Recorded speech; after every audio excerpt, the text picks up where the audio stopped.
Hello, ladies and gents. How is everyone doing? Hopefully, everyone is feeling a little better from the result 2 days ago. I know I am now. Big up to every single one of you. Big up to everyone in the chat. Big up to everyone in the background as well. We'll let you guys in just a second just to talk about Chelsea.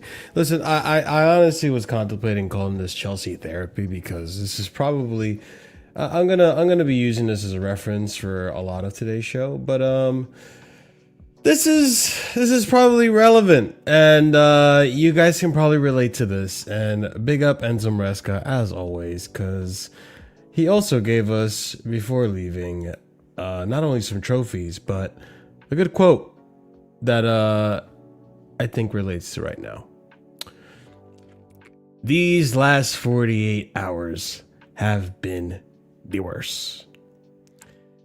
And yes, they fucking have. PSG will be facing Arsenal in a Champions League final. And Arsenal are first place in the league right now. Yeah, it's not good. So today's call-in show, I mean, we're always down to talk about whatever you guys want to talk about in the chat. So big up to you guys. You guys make this show possible. Today's call-in show, I'm probably going to be more geared towards the protests and potentially what you guys think would be the best move in terms of a coach or manager or whatnot, whatever you want to call it. Or it could just be Chelsea therapy for all I care. I mean, I'm here for it. Let's talk, let's chat. Call-in link is pinned at the chat. It's also in the description. Let's get into topics first, and then we'll kind of roll in the callers. But big up to every single one of you. If you are here, be sure to smash the like button if you haven't done so already. Subscribe to the channel if you are new, and also be sure to check out all the links in the description. Hype up the video if you watch this in the future. And memberships, there's 4 different tiers starting at 99p, and one of the actual memberships gives you, like, you know, right out of the gate access to the call-in show. So yeah, I guess to start things off, ladies and gents, we'll kick it off with this, because I feel like due to how this season has gone, I want to do my due diligence, obviously, that something is done about it. And because I am in the complete opposite side of the ocean, it's a little bit difficult for me to actually go to one of these myself. But if you happen to be in the UK, if you happen to be in England, if you happen to be in London, and you happen to support Chelsea, then there's a protest happening. And I strongly advocate people go to it, because we definitely need these owners and the board to take accountability for everything that's happened this season and how horrible everything has gone. A lot of damning quotes that came out today from Matt Law in terms of how the board feels about the whole situation. I'll probably get into that in a Casually Chelsea show. But for now, just letting everyone know, there's a second protest now, or a third protest, I should say, now being, big up Ahmed, now being, scheduled. So breaking news, Chelsea fan protest group announced 2 new protests before the FA Cup finals. So that is May 16th, Saturday. I believe so, right? Yeah, I'm pretty sure May 16th is our FA Cup final. I'm just going to double confirm that just to make sure. Yep, May 16th is our FA Cup final. So before that game, protests happening. March will get underway at 1:30 p.m. at Wembley Way, featuring a large banner that will focus on Blue Coat, but this time also supporting also the sporting directors. During the Spurs match, which I don't think that's been announced yet, but fans are urged to take action on the 22nd minute, the year 2022. The Blue Coat took over by turning around with your backs on the game for 1 minute and chant, "We want our Chelsea back." The protests are said to not be stopping until change is forced and will not be halted based on any reports leading up to the protest on the next manager's name. Also, to add on to that, pretty much direct from the organizer's mouth, this is all the additional details as well in regards to the upcoming protests. So, yeah, Ahmed, I'm feeling some type of way, but it is what it is. We kind of knew what's going on. Nah, I'm just annoyed about the whole thing. The last 48 hours, Ahmed, I don't know if you were watching, but I feel like this is slowly but surely, like, Maresca just keeps getting more and more powerful as the days go on, and now he has a meme. Look at this.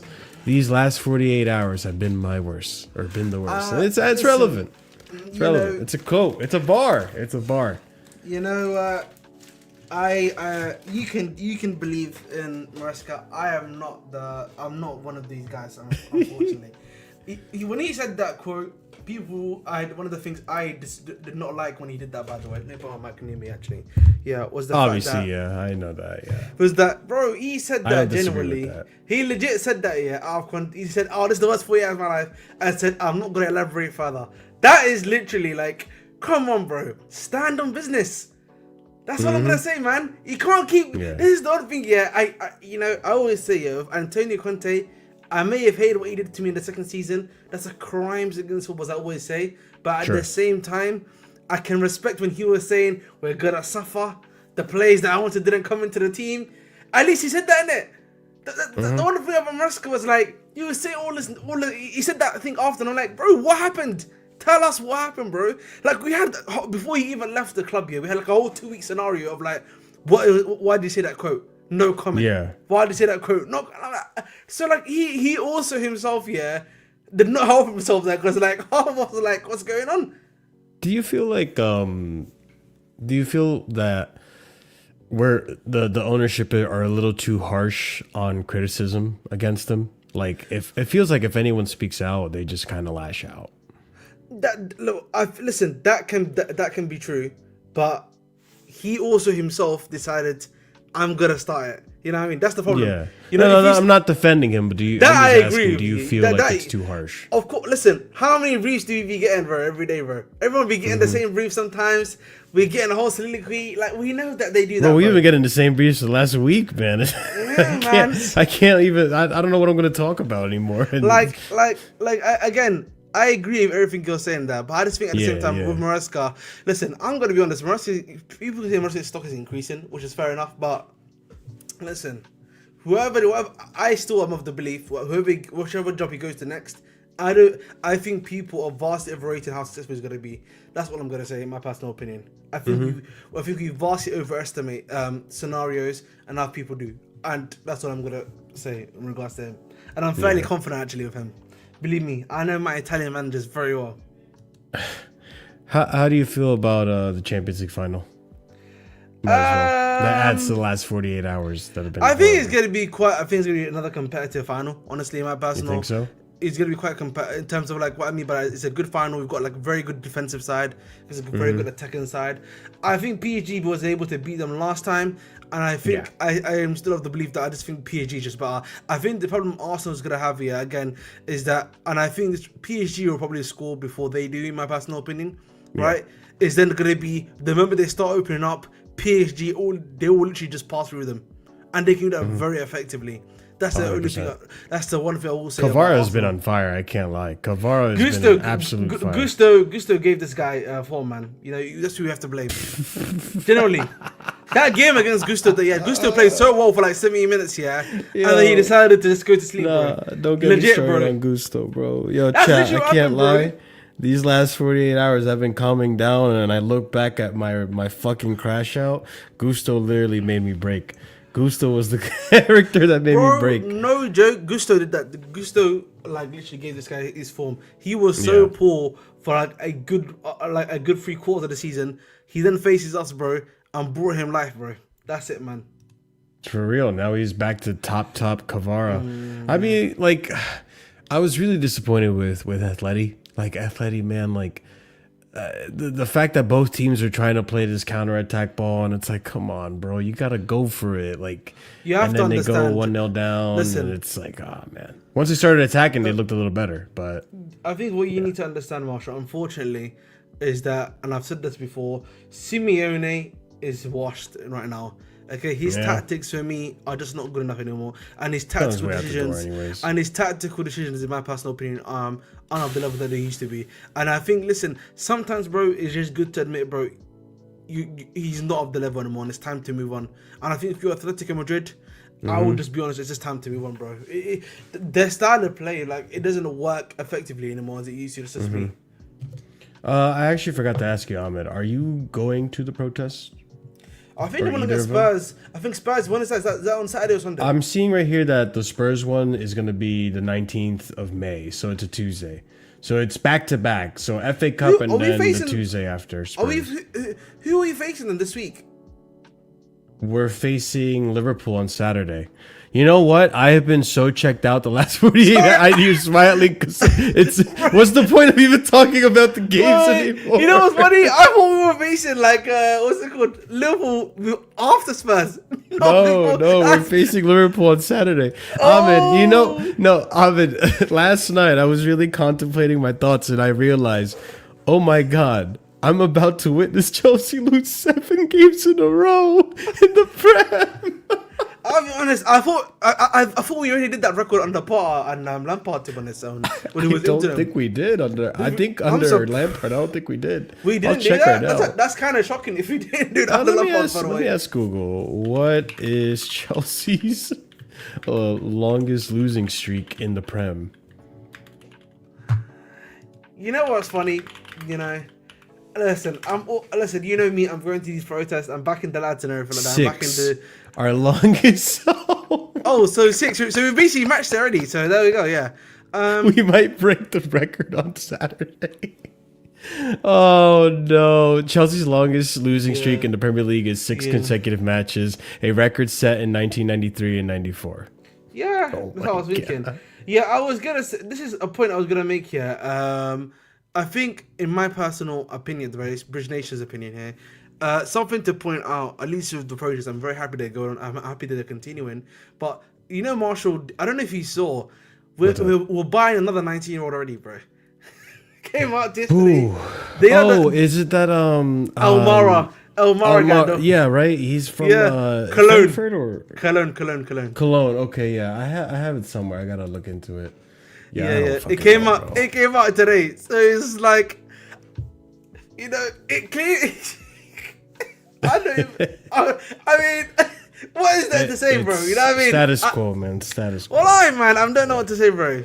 Listen, well, I'll judge it at the end of the window, but I'm just saying, man. I'm ready. Listen, there's not even like a window season yet. It's just me, and I'm ready. Already had that. We've got a new young lad coming through. Enough. There we go, bro. We've got a new young G already. Let's go, man. Yeah, man. No, it's rough. I mean, Ahmed, did I ask you? I think you said Marco Silva, right? Who's in the... Well, of the names that we've gotten, Xavi Alonso, Iraola. Who was the other one too? Why am I drawing... Xavi, Marco Silva. Mm-hmm. Yeah, Marco Silva. I mean, who do you lean towards? Not that it matters. In the grand scheme of things, we know it doesn't matter, but like, it kind of does. Realistically, You probably want Javi Alonso. Do you think we realistically even have a chance, though? I don't think so. Yeah. But like, low-key, I know a lot of people don't like this opinion of mine. But if we truly want like some level of stability, right? And essentially, this will probably be like a pot style appointment, unfortunately, right? Because I'm not a big fan of the pot style appointment, but I think low-key, this is what you need right now. Unironically, like Eddie Howe, low-key, unfortunately, would probably be the pick I would make. Only from like a short-term stability standpoint, bro, because that's what you need right now. You need short-term stability right now.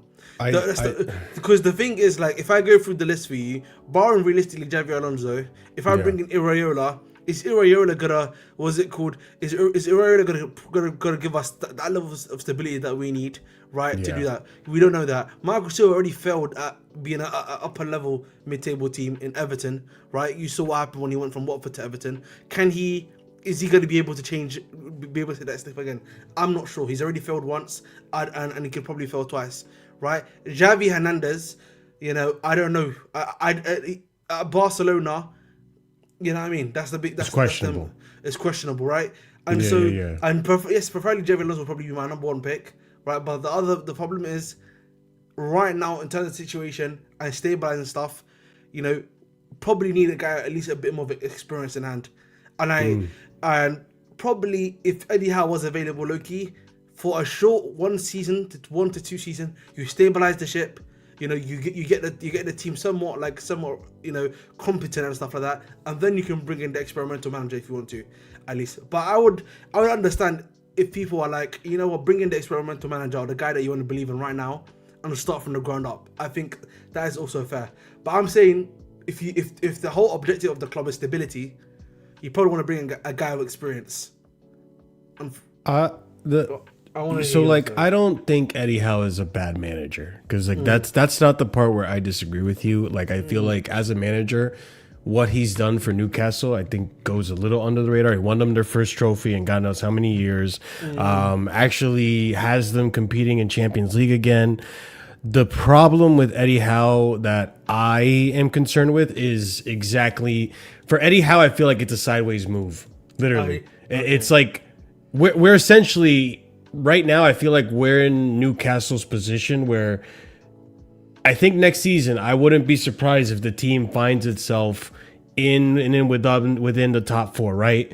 Because when they're up for it, when these players actually decide to try, and hopefully if a head coach comes in here and actually gets them motivated, then we have a decent team. We don't have a horrendously horrible team, just like this team is just not motivated right now. So I wouldn't be surprised if, with less games in the schedule, with no Europe and all that stuff, you can find yourselves in how like United kind of bounced up, or Newcastle bounced up when they don't have Europe, in and amongst the top 4, top 5, right? And then once we get back into Europe, that's where Eddie Howe always finds himself in a situation he's in this season. Like, this is the second season now where he's been in Europe and a significant drop-off has happened in Newcastle. And that's concerning for me. Although, the one thing I'll give Newcastle in terms of benefit of the doubt, and like I said, you hit a nail on the head. The one thing I'll give Newcastle as a benefit of the doubt, I don't think they got a single one of their number 1 targets in the summer, because the clout wasn't there. Like, just simple as the clout wasn't there. Like, they got snubbed by so many transfers. Like, so many teams just went up and just bullied them into these signings. So they ended up getting the team that they got. And yeah, Malik Shaw has been pretty good this season, but I don't know what's going on with Altamada. What's the other? Alanga this season has been absolutely horrible. A good thing to That's point not spoken out, about at all. I agree. Horrible transfer window. A key thing to point out is that Eddie Howe was like essentially the one that was bringing the signings. I think if we had a competent sporting director that was bringing in like good signings and good players, I think probably he wouldn't be a bad option short term wise. Again, that's the key word. We need to look at it from a short term perspective, because right now our issues are much more immediate than they are medium to long term problems. Does that make sense? That we can at least focus upon.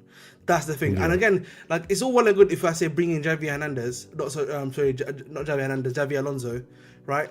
but am I gonna be able to provide for this guy the tools that he's gonna need, right?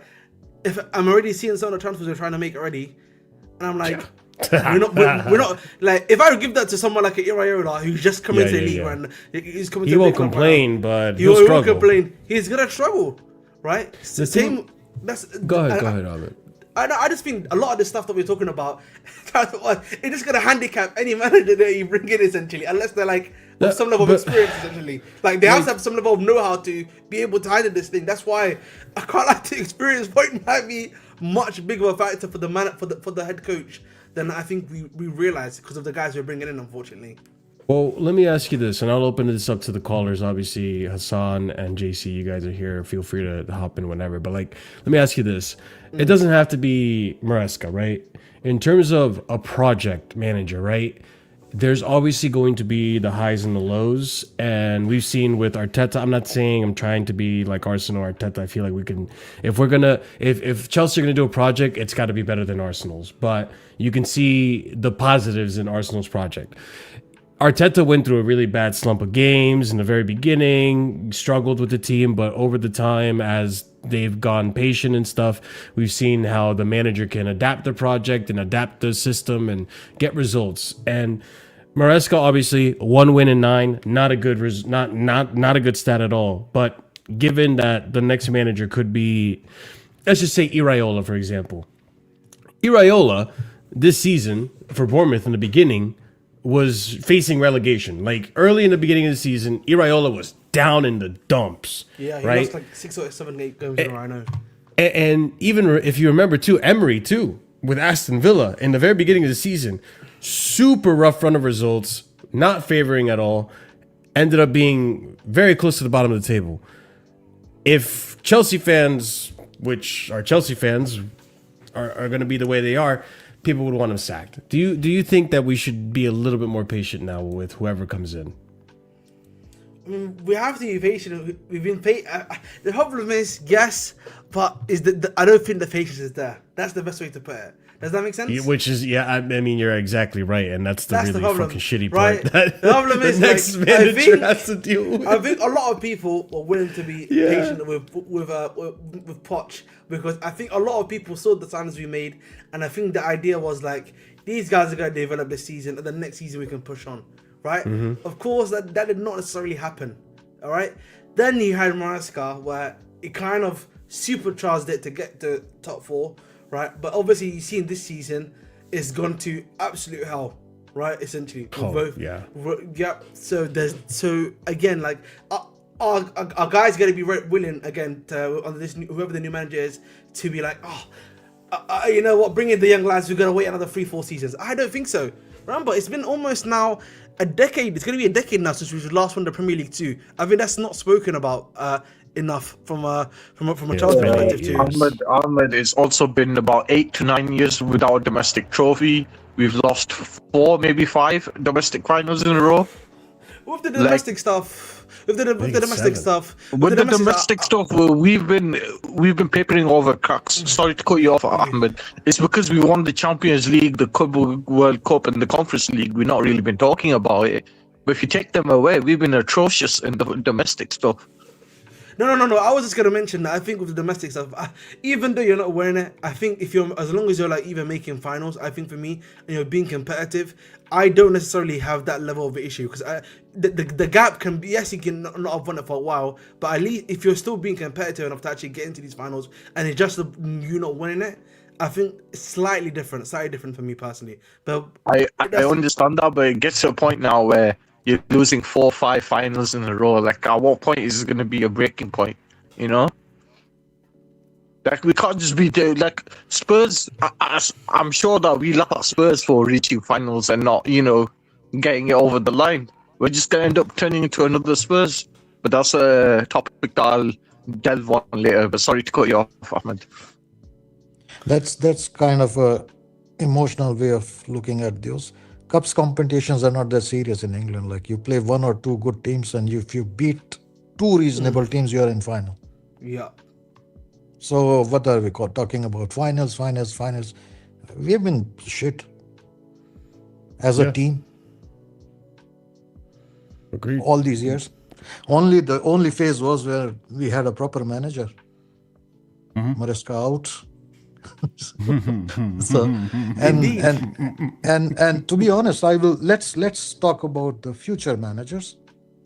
I'll just say one line about Maresca because he's gone. I said he's gone. I will not speak much about him. Maresca out people built their own rope to hang themselves. Maresca is coming back at City, and they will be hanging them again and again and again and again. We'll see that. I finish here with Maresca. If you look at all the managers and if you look at how they play, let me start by this. Giving time, stability, winners and all that, it doesn't matter. If the manager is shit, he should be sacked. Don't waste a minute. If you're not capable of hiring and evaluating whether a manager and his style will fit or not, sack the director who's hiring him. The only time these directors took 3 months, 4 months to find a proper manager, they did find one. It was Maresca. So I hope they are doing the properly this time because these owners, they don't know anything about how a club is run. They intervene in everything. They don't even understand football, a sport, any sport is competitive like animals in the jungle. And there are hierarchies there. And you don't go into the locker rooms, you don't intervene. You put in the people in right places and you let them do their jobs. You don't go after a loss trying to support those players. I mean, the players need a shouting at that time. Don't intervene what the manager is trying to do. So that's the problem of our club right now. As for the managers, let's start with any manager. Marshall, name me any manager. I'll tell him how he plays, his philosophy, and which players of our squad will fit and which will be surplus to requirements. And where we will succeed and where we will fail. Iraola is the least amount I can say about, but he got a team. He made them play well. He gelled that team. And he's a guy who commands respect in that locker room. If he's asked to come here, I think probably he's the most unknown part. But if he is giving the authority and zero interference, he can do really good here. The only thing I do not know about him is I have seen him succeed in one way and let the players express themselves, put a system in place where everybody is thriving. Can he make adaptations? I do not know that. I have seen only one way of tiki-taka, fast-moving, expansive, expressing and like going for the attack. He's been good in that. Does our squad fit for that? Our squad has holes. So I don't know. And if he tells in that locker room at Bournemouth a player to punch another player or like punch somebody in the management, the players would die for him. That authority comes with respect and with results, and let him do his job. These buggers are on top, they will not let him work there. That's my main problem with that. Well, that's the problem any I think head coach is going to have to face. Yes, and there is quite a lot of unknown with him because with Maresca there was a positive. I knew he could change the play, like Tuchel. He could change the system. I've not seen what Iraola can change. What scares me about Iraola, besides the fact that I feel like his training is going to be too intense for this team, you mentioned it, the open, expansive, express yourself football in this team with our defenders. It has many holes. God. I think it's more than just get our destroyed. defenders. Okay, name me the next manager. Name me the next Let Ahmed go. Before JC goes, I think it's just more than even just our defenders. It's also look at our attackers. Can the attackers we have midfield? Before we get to midfield, can the attackers you have express themselves? He does move. He does like to move the ball fast, which we have. Okay, can we go to the next manager? I don't want to be taking too much time. So name me any of the other managers in on our list. Alonso, go ahead. Alonso, Xavi Alonso. He started playing. He builds up with a 3-2-5. The 3-2 are rotating. The left back will rotate into the midfield. The midfielder can go back. They go in circle clockwise, and he needs players who can play in any position in the back five. Then in the later stage, he will have a loading of the right side. The right side will be going in circles. The right back will become center back. The center back can go to the midfield. The midfielder can go up to the right winger. They all go in circles. And on the left side, he kept the width all the time. Half of the pitch is rotating in circles, creating chaos for the others. How do you mark somebody when every player can play every position in that half? And on the other half, they are holding we played that kind of football. It gave us results. Under Maresca we played, and we played under Posh also this type of football a little bit. But we were figured out, and we were heavy on the right side. We were going Gusto, Palmer, and all that stuff. Or then he adapted a little bit. Later on, he was playing 4-2-4. He had this Xhaka and the guy who's in Liverpool. They were the two ones connecting the midfield with the back line with the forwards. He can play that style as well. Now, what players will he like? The players who can play many positions and who rotate and who read the game. His favorites will be Enzo Fernandez. Now, hear me out. You have been saying Xavi Alonso. Let me tell you who are going to be his favorite players. Reece James, who can play midfield, who can play right wing, who can play right back. It will be Gusto. It will be Enzo Fernandez. It will be players who can rotate. Are you going to accept that? And then Xavi Alonso has a problem.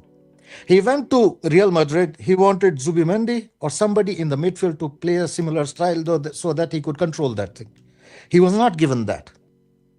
He was given totally different players, no control over transfers. He flopped.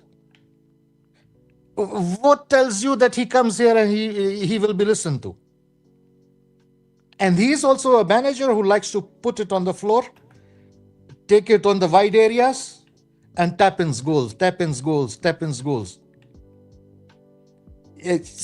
this is Xavi Alonso. Whether he fits in, yes, he can fit in. We have the players for that. We have Estevao, we have Palmer. He can rotate the right side. We have Reece James there. We have. Hear me out now. You might not like it. We have Gusto there. We have Enzo Fernandez there. You don't like that to hear that, but these are the players he will like. The thing is, it's just a matter like if.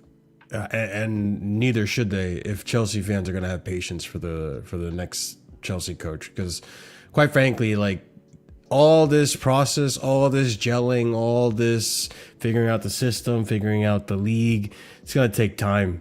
There's going to be losses. There's going to continue to be probably protests as well. Like it's going to, whoever it is, they just have to be able to muscle the fact that you're just going to have to go through a really rough time at Chelsea. Sorry to intervene here. The patience word sounds good, but it should be justified. Having patience with Rosenior was a disaster.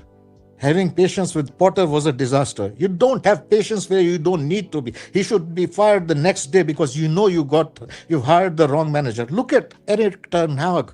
He was fired after 3 games. They realized it's a mistake. Fire him, put another one in.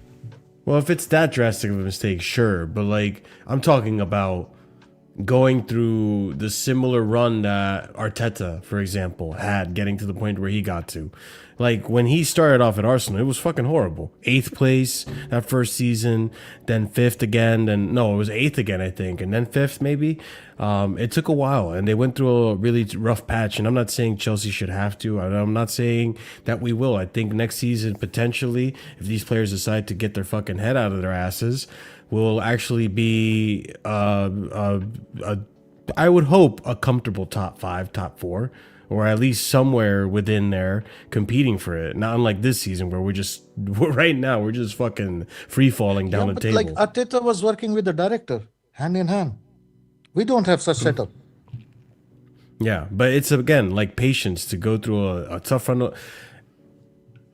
I know patience I with know you 6 agree with this, directors. JC. I know you agree with this, JC. But I'm gonna tell you, like, would you have had the patience to just keep going with Maresca, even though he was 1 win in 9? That was a time when the relationship with the hierarchy was broken. He was already out of here. He But I'm wanted a asking you, would you have been patient as a Chelsea fan? I was still patient, but like at the last few games, I said like, okay, and he is totally out of his mind is out of here now. If he goes, I will not shed a tear because he himself has decided this is not for me, and that's why we lost all those games. Because the relationship was already broken at the beginning of December when this 48 hours comment came. After that, it went down off a cliff. If after that he's losing the games, I partly blame the management as well. And whatever it is, like it's not only the footballing on the pitch. It's an outcome or a reaction of what goes on in the hierarchy. Okay, let's talk about next manager. Xavi Hernandez. Yeah, I mean, Tiki taka triangles. I'm Slow. not. Big up build-up. Staffy. Big up Xavi Staffy. Hernandez, I just don't think really is going to realistically happen at Chelsea. I'm hearing a lot about Marco Silva, to be fair. I don't think Marco Silva is not Marco gonna happen Silva either. is same as Javi Hernandez. He's been Tiki mentioned multiple taka times. build up, I but think. 10 times slower. 10 You know what? times slower. Sorry, JC. Do you know why I don't think Marco Silva happens? Marco Silva, generally, in my personal opinion, is the plan C. No joke. I genuinely believe Marco Silva is plan C, bro. Like, I feel like he is he's like, if Rayola fails, if they can't get their main target, like even Javi Alonso, yeah, maybe even Felipe Luis, I think might be ahead of him. I'm not kidding when I say that to you, by the way, because I saw he was in London yesterday. Was as he? well. Yeah, he was in London because there was a picture of him and Thiago Silva. Cool. Just from yesterday. No, do you think they are this smart, Ahmed, that they will have plan A, B, C?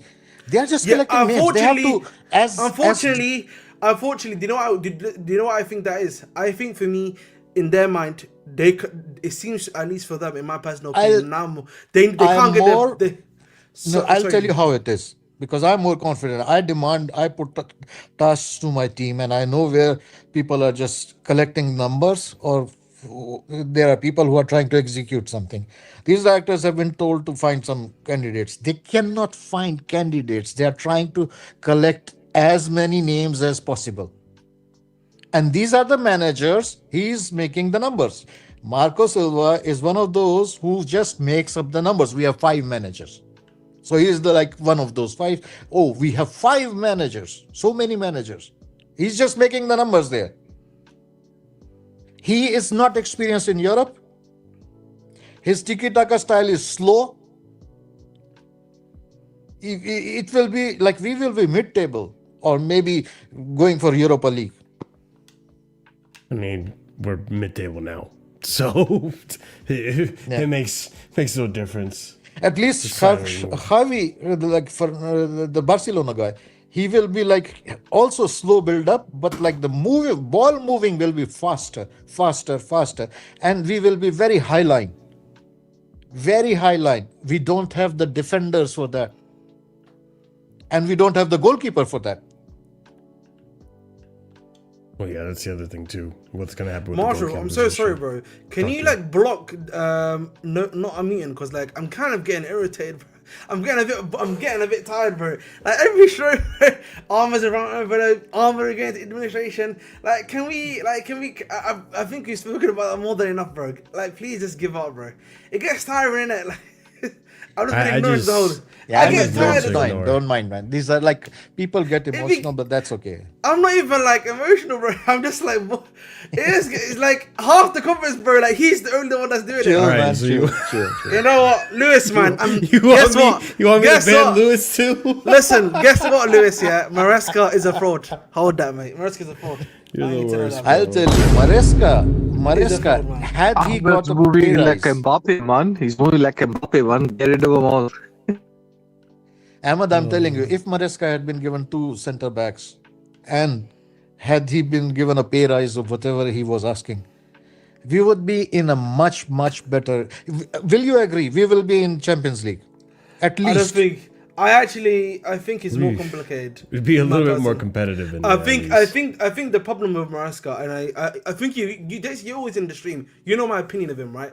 I think the issue with him was that obviously the run was occurring at the time, right? Yeah. And I think last year, in my personal opinion, right? If you look at last year specifically, obviously the situation, at least behind the scenes, was like a bit more positive, right? It seemed that he was still, the players and him were together.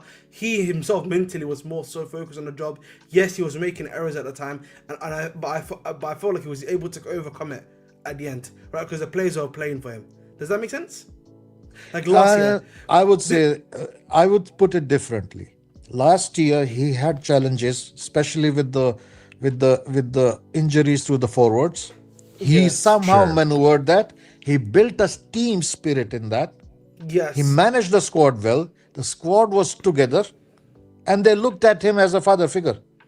I think yes, I think that's fair. And I that's think very important when you're building a team and a squad.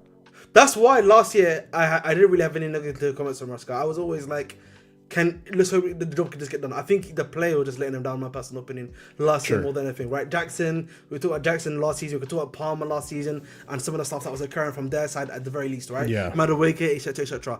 I think what happened this season, though, Marshall, was that it was clear, obviously, we spoke about the transfer window and him not getting centre back, right? But then I also think he himself then started, mentally having doubts about stuff that was going on, right?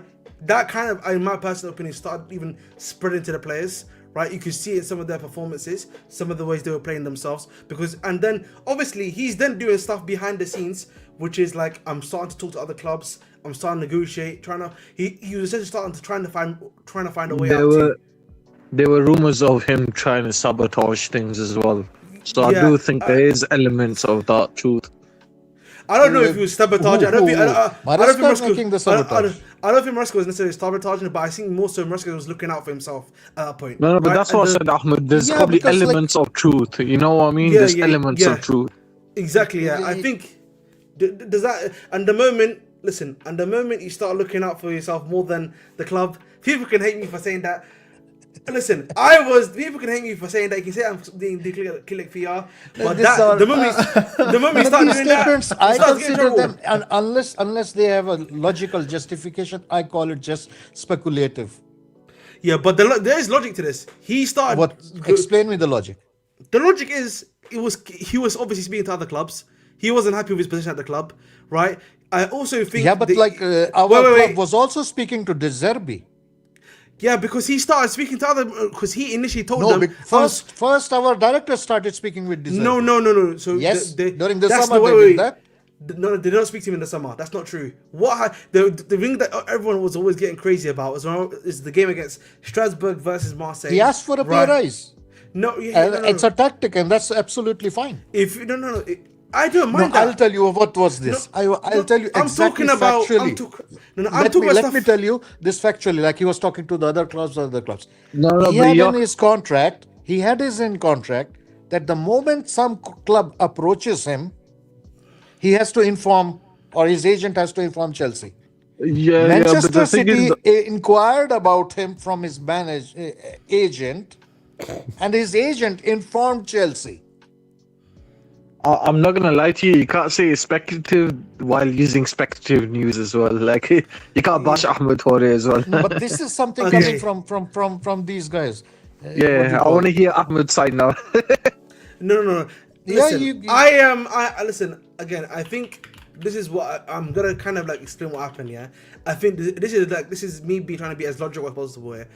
The transfer window occurs. Emma, just 1 second. I will tell you why I'm saying it's what I said was not speculative. It was. I'm not even disagreeing with you. Or Matt Law. It was. I will refer to them.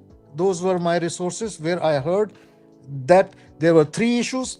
De Zerbi, City approached his agent, And they informed Chelsea like City has inquired about He it. informed them. Yeah, he informed them. He had to inform them if he Yeah, ever got an okay. approach. So that's that I not agree with you with. speculation anymore. Yeah, Huh? That's 100%. factual then. Yeah, that's why. That's the. I'm only talking about the factual parts here. So essentially, we all know what the case was. He wants another centre back. Even when Cole got injured, by the way, he still wanted a centre back before Cole got injured. By the way, that's something that I think we all forget. Even before Cole got injured, he was like, we need another centre back. Obviously, that did not happen, and that was like his initial rift with the club. I think that's fair to say, no? Him and the team, that's him fair. and That's fair. And he also asked for a pay rise. Yeah, of course. That and you know what? I can agree to that too. You won't see me disagree. Obviously, you just won the Club World Cup. He won the Conference League. I think that's all fair enough. And also, like he was on a half salary with twice the length of Pochettino's contract. Yes, good point. No, everything here. I'm trying to be fair to obviously Maresca here. Obviously the season goes on. We had a good start. And then he also overachieved in his first year. All his targets. Yeah, we already said that. That's fine. I'm talking about. So where was he wrong? Bro, we just talked about the initial part of the season, bro. We haven't even got anywhere. The problem became, as this early in the season, like at least from October onwards, it became clear that I don't know whatever him and the club was negotiating, obviously at the time. But then obviously City came along, and I think it was Juve at the time came along too, because Juve had just sacked. I think yeah, he gave it to you. There was some talk about that. Yeah, Igor Tudor got sacked, and everything like that, right? And essentially, the conversation was being had there. He obviously informed the conversation was being had there, and it's clearly seemed that he was happy to have these conversations at the time as well. Okay, that was occurring, and then also, whilst that was also occurring, again. What gets up and we then obviously started having shaky form at the time. Remember that was 2, right? The shaky form started happening. You mean the first 3 months of the season? From October onwards. I'm talking from October onwards, bro. The first so from start of the season until December, I remember we had discussions other than like even including Manchester United, which was a red card, but also his mistake of going too defensive. We were on record in all those post-match streams. We put like 5 games on his errors. Bayern Munich was another one. Manchester United was one. There were 5 games which were put on him. Sunderland was another one as well, if I'm not mistaken, no? Probably, I don't remember everyone. But either way, I remember like we counted 5 games in 3 months.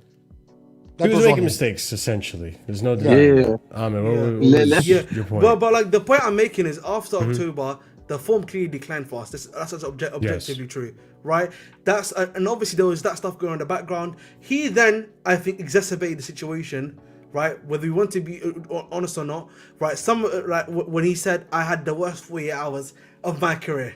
Okay, we have to be fair. That's the bar. We have to be fair, guys. Yeah, we have to. I'm trying to be fair here. Yeah.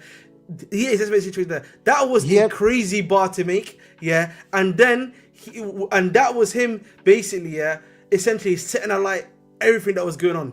When did he say that? Fire. It was before the losing stream of December. It was before the Leeds game. It was in December, but it was after the Leeds game. It was just at the start. We didn't have that losing stream. Was it not Everton? No. No, you're right. It was Everton. It was Everton. It was after. It was Everton. I swear it was a Leeds game. So we had lost how many games? Because remember Leeds, I think I can't remember. No. I think before Leeds, he didn't get the thing, and then he said it before. I think he said it before Leeds game, because I remember I went to that game. We got pumped. So the stream started after the statement. I'm pretty sure it was Everton. So the losing stream started after the statement, mostly. No, it wasn't really a losing streak. I'll quickly Ahmed, if you could quickly double check. I'll double check that while you guys are talking. Yeah, because I was gonna double check, but then I saw you on your keyboard. Thanks, man. It's so I do think it was the game what I'm after trying we to say won. is, so essentially, the relationship broke down, which resulted on the results on the pitch. If this statement was the first thing when came out, of course there might have been things going on behind the backs. That's when the club started to look at Rossini and all these lot as replacements. Yeah. So I mean, this again, I come back to this. Our management, the club management, is a circus, man. They can't keep a. It's true. And that's the main fault. I wouldn't even blame Maresca for that. Let's let Gaming for Life talk. I know he's we've been talking too much, so let's get him in. What do you got to say, Gaming for Life? Talk to me. Big up, everyone. This management search is just, bro. I think we don't search for anyone, because, to be honest, whoever's gonna come in is gonna get sacked within the second season mid, and then we're gonna do the same thing, hire another manager, and hiring another manager, bro. It's just like we keep sacking managers for the fun of it. But we didn't sack Maresca. That's the problem. No. I know he left, but I'm saying, like, in terms of if he doesn't go, we will just sack him. I know. To be fair, we also didn't sack Pochettino. He walked away. So Yeah. I think the ownership have always wanted to be patient and wait for the manager or give it time, which is kind of the theme of what I was getting at earlier, right? Is the fans also have to be patient. But I think the micromanaging and all the... Because, listen, I know people are still in denial. I feel like the management or the board still have influence as to who plays and who gets rotated in and out of the team. They're in the locker room. They're in the briefings. They're talking to the coaches after the game, before the game. Like, they're in their ear. They're in their ear. And I think that's a big part of why Maresca wanted to leave. I think that's a big part of why Pochettino wanted to leave as well. Pochettino literally came out and said, "Oh, our visions weren't the same. We thought we were in good progress, but they had it's a difference of opinion." So he left it before it got too messy. But regardless, like, I don't know. I think they're willing to give a head coach time. They just haven't found a head coach that's patient enough to deal with their bullshit. I personally don't trust this ownership and these directors. I think recruitment has been a big issue. When Maresca asked them, "I need a centre back, I need a goalkeeper because Kowa was injured," "Nah, we'll leave you with Tosin." Yeah. Yeah, no, it's absolutely... Internal solutions, they asked. Look for internal solutions. Look at Kowa. Look at Kowa. He comes off from an injury and looks better than Tosin and Chalobah, which is absolutely embarrassing. On one knee. Pretty much. With one knee. Which is crazy. We got to pause that one still. By the way, Ahmed, if Xavi Alonso comes, Achimpong is starting a lot more games because he can play in a lot of position, right wing, back. I don't think he will. He's pretty flexible. Well, you think he's gone Gaming for Life? I'm assuming. I think for me, if he wants to play more games, he's got to go, because I don't think they'll play. Bro, they'll play him 2 games a year, and boom, he's done. If I'm Achimpong, I'm leaving. I'll be so real. Exactly. He's not gonna play. They promised him extra game time this season, and look at that's gone. He's gotten no more or less what he had this last season. Same exact amount of time, I'm pretty sure. Actually, I could probably look this up. You can go on Transfer Market and look at it. But I'm pretty sure Josh Achimpong has played literally the same amount of minutes as last season. Well, not probably, but probably really close. But I think Maresca played him more a little bit. I'm not sure. Yeah, 1,216 in this season. Let me change this to last season. Where is it? But yeah, I wouldn't blame him if he left. It's actually embarrassing that, again, we have solutions like Jesse Derry that we just decide, okay, let's not use him. Because we all know Garnacho's been absolutely ass, and we just opted to use it. It should have not even happened in the first place, but here we are. Well, yeah, here we are. Which is what makes me nervous about the ownership, because on one hand, yeah, maybe they're learning their lessons. This is all just mistakes. None of it was intentional. But on the other hand, it's like, I don't know. It seems like you're using the club to make a lot of money and give yourselves raises and just running it to the ground. Do you know what I think? I've been saying this from the start. Okay, so here it is, by the way, before you continue Gaming for Life. Last season, Achimpong played 1,324 minutes. This season, he's played 1,216. In fact, he's played less minutes this season than he did last season. So, yeah, I would want to leave if I was Achimpong. Don't blame me whatsoever. What you were saying? I was basically saying, I've been saying this from the start, I think these owners just care about buying kids and selling them and making profit and just making money for themselves. That's just my opinion. Probably. I don't disagree. I mean, everything we've seen so far has kind of been in that sort of direction, right? I mean, again, I said this yesterday, or 2 days ago, I should say. It's all gonna be this summer. Literally, this summer. It's make or break. You either fix the team and you show that, okay, we're trying to put this in the right direction and we're trying to fix the problems, or you double down on what you did last summer. All this PR about you've learned your lessons. Oh, we've realized we've made some mistakes. We're gonna take somewhat of a different approach. We're gonna stick to the model, but we're gonna tweak the model. All these buzzwords. Okay. And if you double down and do the same exact fucking thing, we get even worse. We become permanently a mid-table team. I mean, yeah, I think that shows everything. I mean, look at the players we're having to come from, like loans, and players we bought, like the kids that come in this summer. We got to sell half of them for them to go. Yeah. And half of them are going to go on loan again. Yeah. Which is, I do think there's some players that do get sold, though. Yeah, Desassi's gone. Desassi's gone, and I don't think it'll be much trouble to get rid of him, really. He's actually been decent at West Ham. Tostin has to go. Yeah. He's played less games, Tostin. Yeah. Like, who else? Bro, and for some reason, why would you drop Hato, who's been our best left back, which it has been? I think that's player power. I'll be so real with you. There is some internal politics going on, I think, in the squad. JC. I think there's internal politics. There are different groups and all. Which is why I know I was emotional in the last stream, but I still believe that when you see a team play the way that they play, even though Enzo Fernandez didn't necessarily have a terrible game against Nottingham Forest, when you see the rest of the team play the way they do, you got to look at the leadership too. That translates from the leadership. And Enzo Fernandez, I think, once all that stupid shit that came out after PSG, once the stupid stuff came out about Real Madrid and all that stuff, I think that translated and reverberated across the dressing room. And I think part of the team decided, you know what, if Enzo's not going to try, why should we? I mean, he's right to leave. It's opposite, Marshall. If you look at that game, I saw so many times Enzo opening up and giving Palmer the pass. But when it came to Palmer, he was doing his own thing. There was Enzo in the middle of the pitch, up front. Palmer could have easily passed, but he just cut in, and passed on. It is like Palmer was trying to impress Tuchel. I think you are saying the right thing, but on the wrong person.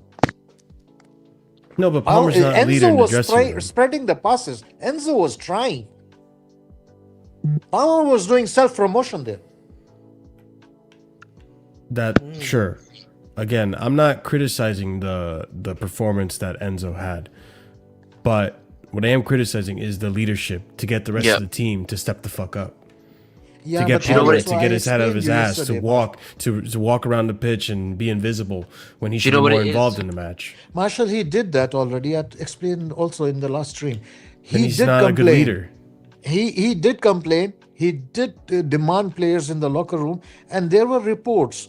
Again, it's speculative because I have not seen it from Ornstein or some valid source. But it was after PSG game, especially after like Jurgensen. He had a go at Jurgensen, and he was also shouting a lot in the locker room, demanding players to raise their level. There were many players. The reports were there are many players in the squad not happy with Enzo Fernandez with his behavior in the locker room. What the fuck is that? Do you know what we're missing? We're missing like a Thiago Silva who was a leader. Even when he wasn't the captain, he was just telling people what to do. He was shouting at them. Even like Rudiger.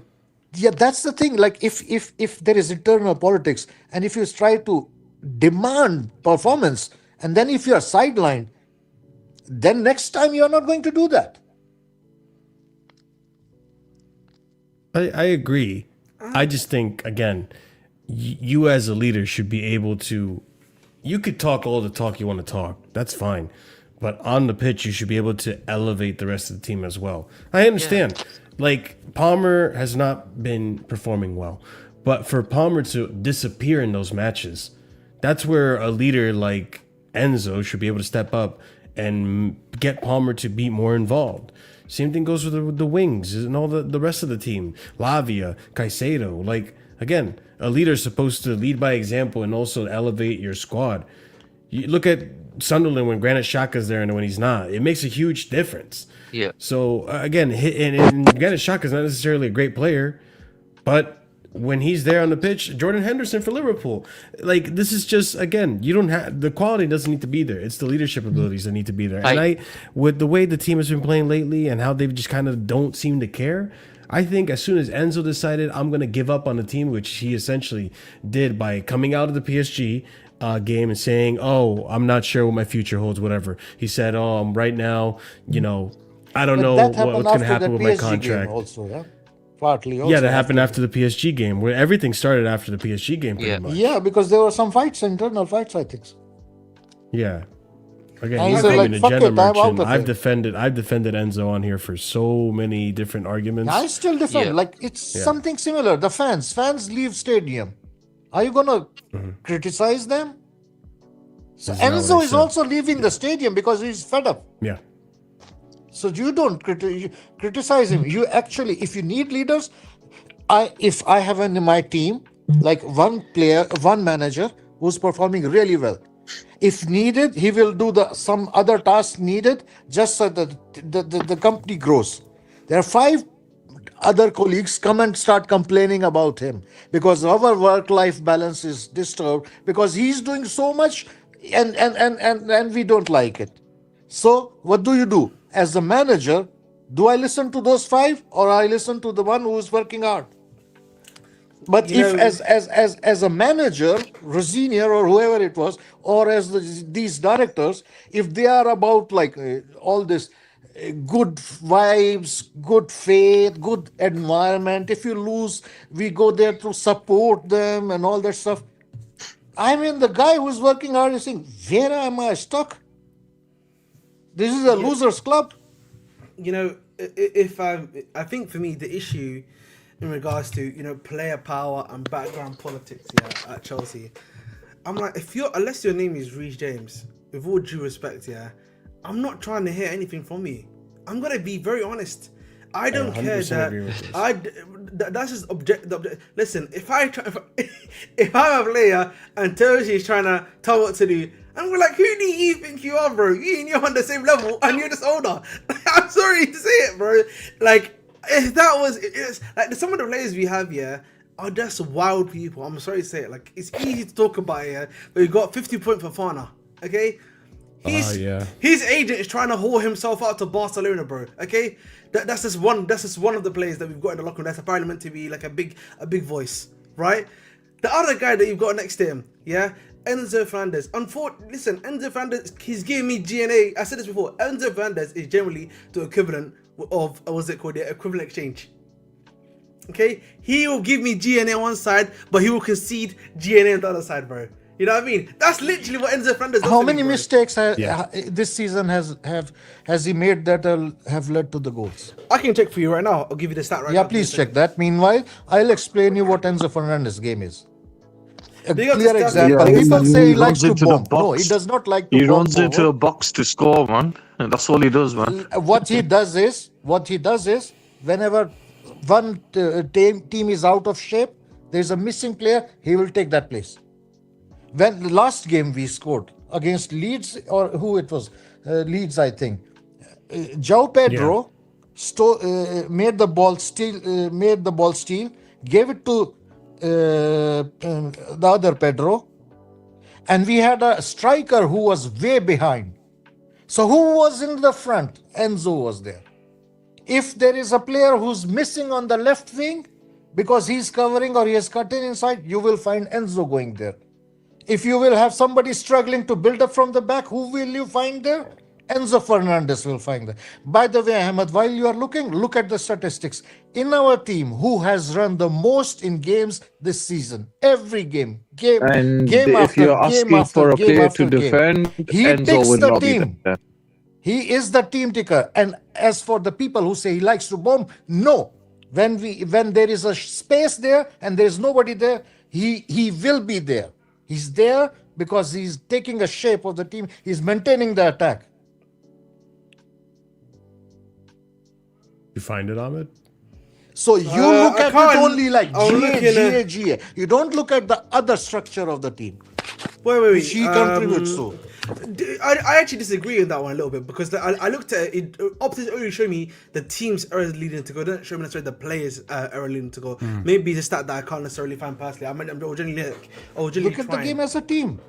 But Look listen, at those this- statistics which I told you. Wait, time out. Yes, I understand football is a team game, but if we look at the way our midfield is constructed, for example, right, you have Caicedo, okay? We are asking Caicedo to be a lone six, right? And what happens? Enzo usually will go into the final third. He will either try to obviously to help facilitate, right? Or what he most of the time would do is that he would essentially obviously make that late run into the box to score. That's the two main things he does essentially in our. That's a attacking pattern phase. you're talking. I'm saying the team shape, and why do you think managers are I'm asking talking about that the to player. them? So you are talking about a pattern, and I'm talking about strategically shape. And why do you think manager after manager after manager, every manager is more relying on Enzo to do that part?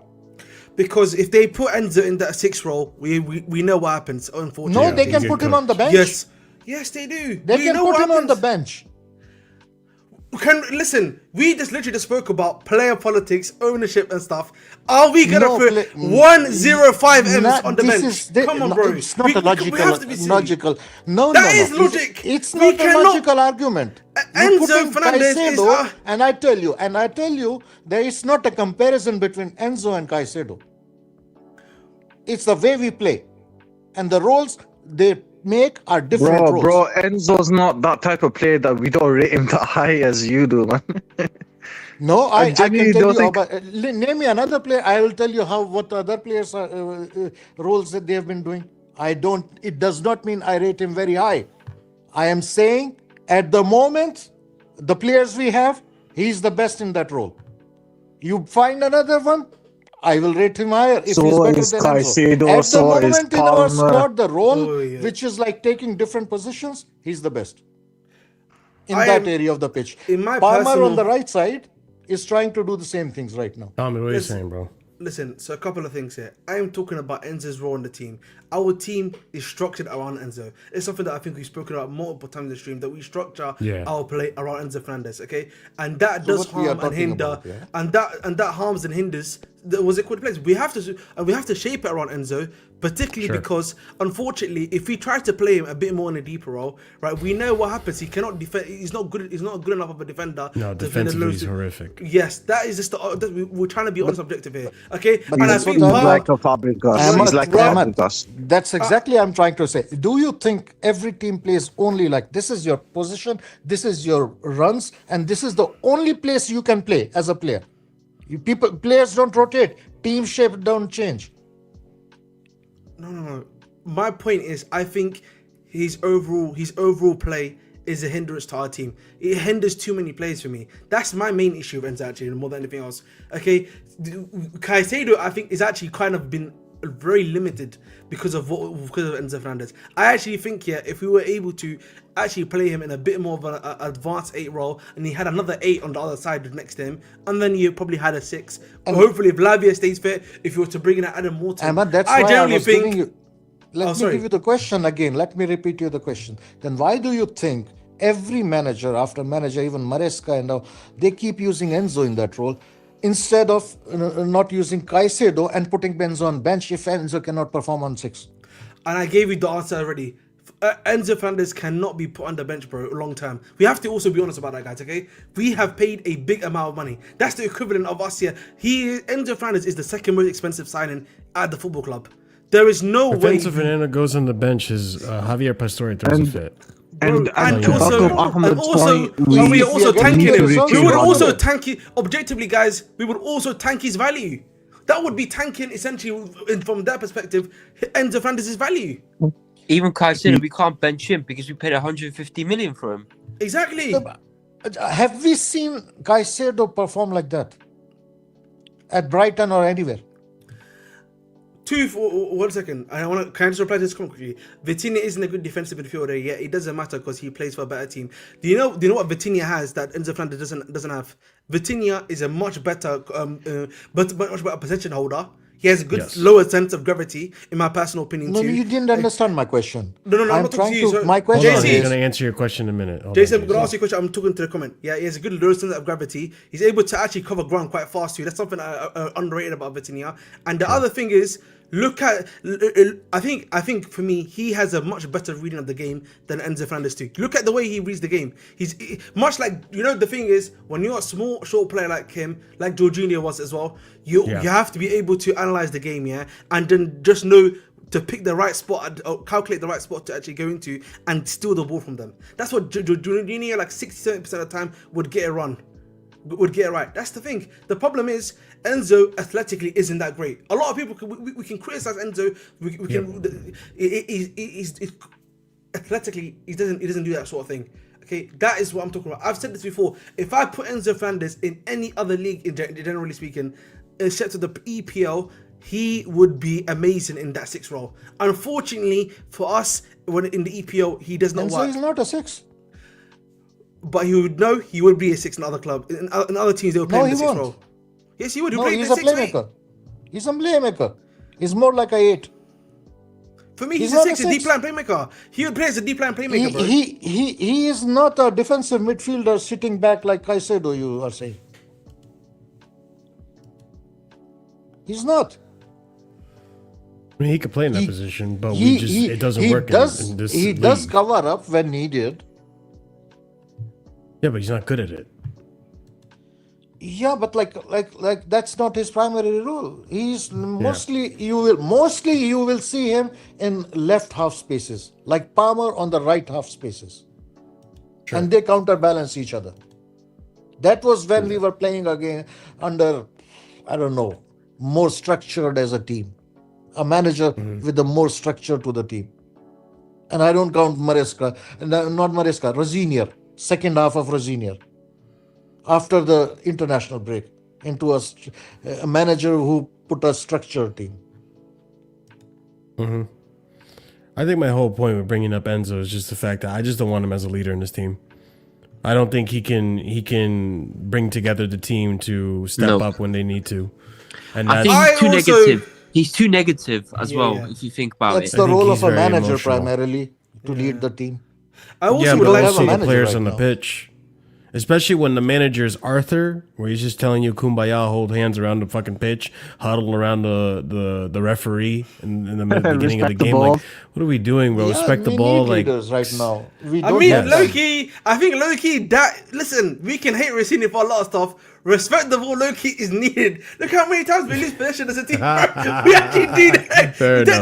Technically, you have to respect the ball. what was Rossini cooking? But like, I think, listen, Josh Comets talking about the idea that Barker would not improve our team either, by the way. I'm a big fan of no. Barker personally, but in don't this think he's team, ready. physically, he would get overwhelmed in the EPL, unfortunately. Listen, Like, that's all it is. That's I his, think Ahmed, what you position always is try what to, we're talking like about? you keep No. repeating physical.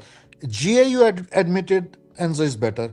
Amount of kilometers run by the team members, he's better. Now, why don't you look at the amount of chances created, amount of blocks, amount of interceptions, and then you're telling me, yes, there will be interceptions will be less. He's not a defender. He's not, but there are other areas. Amount of running he does. He plays How 90 can you say minutes he's week in, not week physical, out. man? He Look at plays the 90 results. minutes week in, week out. You expect him to have them sort of stats. Yeah, but to the eye. Not that's to the eye because he's out of position. He's playing in half spaces. His priority given to him is to attack, create. JC, I think I'm gonna have to disagree with you here, Loki. In the sense that We've spoken too much of Enzo. I don't want to speak so much about I understand, but I think for me, just generally, when we talk about Enzo, you agreed with me that we have built a system in general, right, for Enzo Fernandez. Okay, we have been building our a system. team. No, Yes, we have been building a team in 3-5 shape. No, I'm Yes. talking about the team. Who is the key man for the team? Who is? Football if is we a do not team have this guy, sport. All the managers we Oh have my hired, God. all It's the Enzo managers we have Fernandez. hired, no, all the managers we have hired Football- have played 3-5. Bro, football can be a team sport. I don't want to disagree with you, but for the team sport to work and everything, for everything to work, you need to have a building a hint team point. around Enzo. Yes, More yes, likely we are building a team around Palmer. There's no way. Yeah, but Palmer was wait, hold on. This is where I think JC, you gotta understand. How are you gonna build a team around Palmer when Palmer wasn't available for the whole good chunk of the first half of the season? Yeah, but at that point we were building around Enzo. I did say that, but I will repeat. Right? That's to a lesser extent. I'm repeating what I said. If you build a team, you build a team around a player like Palmer, who's like an attacker and who's. We have a philosophy of 3-5 in attack. That's how we play. We played the same against Pochettino, under Pochettino. We played same against under Potter. We played same under Rosinha. We played same under Maresca. What do you want? A better leader on the pitch. that's all I'm asking. I never said listen. The thing is that I was killed by these circus directors. I think for me, they don't let the manager lead. And I don't know, man. I hate to say this. On the pitch, though, on the pitch, what are they going to do? They're not doing anything to the players. Again, I think Enzo's a poor excuse of a leader. I want him gone. He already started to flirt 1 foot out the door. Listen, all tapping the badge and stuff, that was all nice at Benfica, but we saw how that worked out. You're not fooling me, man. He doesn't want to be at Chelsea. Go. I don't want a good player to leave. That's it. Yeah. And also, and this no is emotional attachment. Okay, but here's the thing. Enzo, you could say he's good all you want, but let's be honest. For the price tag that he came in, he's not lived up to it. He's not. He has been okay or good at best. When we're getting a player at that price tag, I'm looking at examples. Look at how effective. Hold on, JC, hold on. The thing with Enzo Fernandez is he came in at a price tag. Look at what Bruno Fernandes is doing at United, right? Okay. Look at how creative he is. And let's not, are we going to pretend that Cunha has been phenomenal this season? Are we going to pretend that Mbeumo has been amazing? Sesko's great. You're pinpointing 100 million on Enzo and not accounting the 1.8 billion. Where did 1.8 billion go? We spent it on kids. That's fine. You can talk about that. Listen, we already know, JC. We already know that the team is shit. I am talking about Enzo Fernandez, the captain of Chelsea Football Club. All right, I am talking about Enzo Fernandez, the captain of Chelsea Football Club. He has 35 million. 35 million for Kellyman. Now you are. I don't give a fuck about Kellyman. No one's talking about Kellyman. Kellyman is not the one receiving passes from Enzo Fernandez. So the price. I'm not gonna lie to you, JC. What's this fascination of defending Enzo, man? What's this fascination? I'm gonna call you out on it, man. Also, I need to just point out something, Josh. I think you're probably new here. Okay, like. You weren't here during my whole fiasco about what I look for in the midfielder when I was defending Enzo Fernandez, right? The amount of times I defended Enzo Fernandez, right, for being creative, give me the passes, give me the just the bare bones basic. As a midfielder, I want you to be good at passing. I want you to be able to be good at keeping possessions. I want you to be able to create, right? Something Jorginho gave me, right? I didn't care about the GNA. That's why I didn't care about the GNA when it came to Kovacic. Just why I don't care about the GNA, even though it's been important goals with Enzo Fernandez, right? Because that GNA honestly covers over a lot of cracks that have been in Enzo Fernandez's game this whole entire season. Yes, he's had good games. Even the last game, I don't think it was a bad game. But the GNA honestly covers up for a lot of flaws that we've seen in Enzo Fernandez that have cost us games as well. Okay, let me ask you a final question. And I think I didn't want it to be an Enzo stream for me, but okay, it is what it is. A final question for all of you. If we have to sell our squad, all the players, name me 10 players who will have, if we say put up on sale, 10 players who will have at least 3 clubs ready to buy them. From the first division, any club, like a purchasing club from the first divisions in Europe. Do we have 10 players who we can sell that, like we put up on sale, and there will be at least 3 clubs willing to buy them? Yes, there is. Yes, there is. Objectively, there is. Yes. What revisionism? Yes. So like for example, Palmer, if you say half of Europe will be willing to buy him, but if you say Disasi, we might not get 3 clubs to buy him. Low key, we will get 3 clubs to buy him. The problem with Disasi always was that the clubs that were coming in for him, he wasn't happy to go to. That was the main issue of Disasi. Disasi had 3 different clubs that had multiple different clubs that were interested in him. That we even agreed realize deals with. Chelsea has always had a reputation of bringing clubs in. It's just the players break it down to go with due to their high wages. Listen, even Chalobah. We were about to sell Danny Drinkwater, but he was happy with 120k a week sitting running his contract down. Legit, we can listen. I have no issues in saying we will probably get 10 clubs to buy 10 of our first team at the minimum that will go to like 3 different clubs, automatic ready. So I don't think that's this is the case. revisionism you're talking about. Listen, I don't know what Josh is talking about here. I have been on Palmer's ass pause, Yeah, for literally. I've been on week in, week out. I've been on Palmer's case as well. He's not getting excuses either, Josh. Palmer don't deserve any maybe excuse, you missed bro. your show yesterday, 2 days ago, but I Mate, ripped into listen, Palmer as well. I make fun of Palmer on this show on a week in, week out basis, bro. And I used to get cooked by Marshall. So there's no revisionism. There's no revisionism here. Now, let me say this one thing. The only reason Enzo's been performing good sometimes and okay is because he split up with his wife. So yeah. Fair enough, man. But like, listen, I think the problem right now, is that we are too reliant at Chelsea. We are too reliant on 1 and 2 players. This has been my main issue, by the way, fundamentally squad wise, in terms of getting goals and assists. That has always been a big problem here. Okay, it was a problem under Poch, it was a problem under Maresca, and it was a problem also now under. It's not been better than Kovacic. Ahmed, would you agree? Like there are 7 or 8 players, only 7 or 8 players who are good in our squad. Probably something like that. I think if you were to count it, right? But like, I think the issue is we're just in terms of just getting goals, assists, creativity, and like stuff like that. We're too reliant on 2 players, bro. That is the main problem. Palmer and Enzo. Right, and I think for me that is a major problem in the team. The one thing I will give PSG credit for, you guys know I watch the league and week in, week out. Everybody is a creative player, bro. Everyone's creative. Everybody is a damn good finisher. Yes, and generally there's like yes, Dembele is probably the main goal scorer there, but everyone else is getting you at least 20 GA, bro. 25 GA, bro. Okay, the problem for our team right now is that at least if you look at last season, because it was Palmer, then maybe Jackson, and then it was the rest. Okay, that's what. And Enzo. Sorry, it was then after that was the rest. Our issue is that we need to find now guys that are gonna be able to give us some bits here, 10 DNA, 15 GNA here and there. Okay, the problem has always become that Neto has not done that for us. Okay, objectively speaking, Neto's not done that for us. Garnacho is never going to do that for us. Gittins, unfortunately, was never going to do that for us, right? If Quenda comes in, he ain't doing that for us next season. I'm going to be honest with you. Unless he somehow turns into like a world-class player, I'm not expecting that out of Quenda. He's too young right now, right? We have to be fair to him. Same with Esteval. He's going to come out. He's coming back from a tier 4 hamstring, bro. That's a very crazy injury to have at such a young age. Okay, so I'm willing to give him time. He'll come back better and stronger. Okay, this is where for me the other issue lies, right? If I look at the transfer market myself, let's look at the transfer market, guys.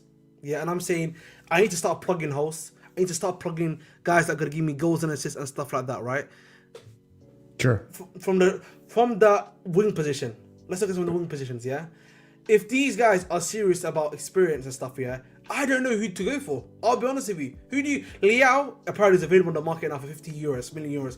I'm sorry. I watch AC Milan on a week in, week out basis, bro. He disgusts me the way he's been playing recently.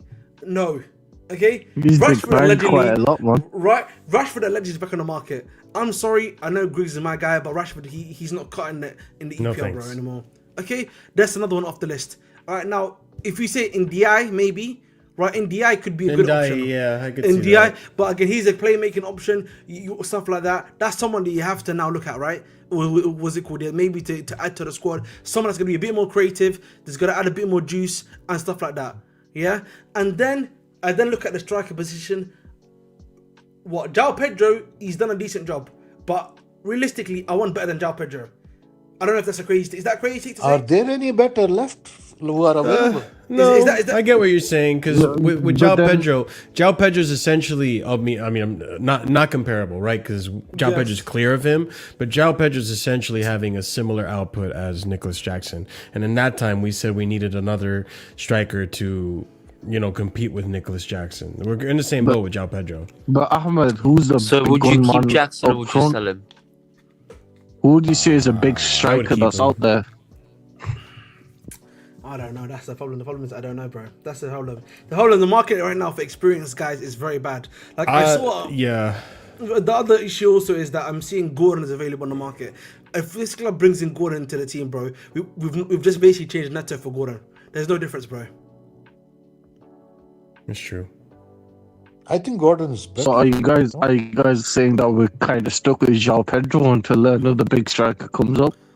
I wouldn't mind having Jackson in the team as like a backup.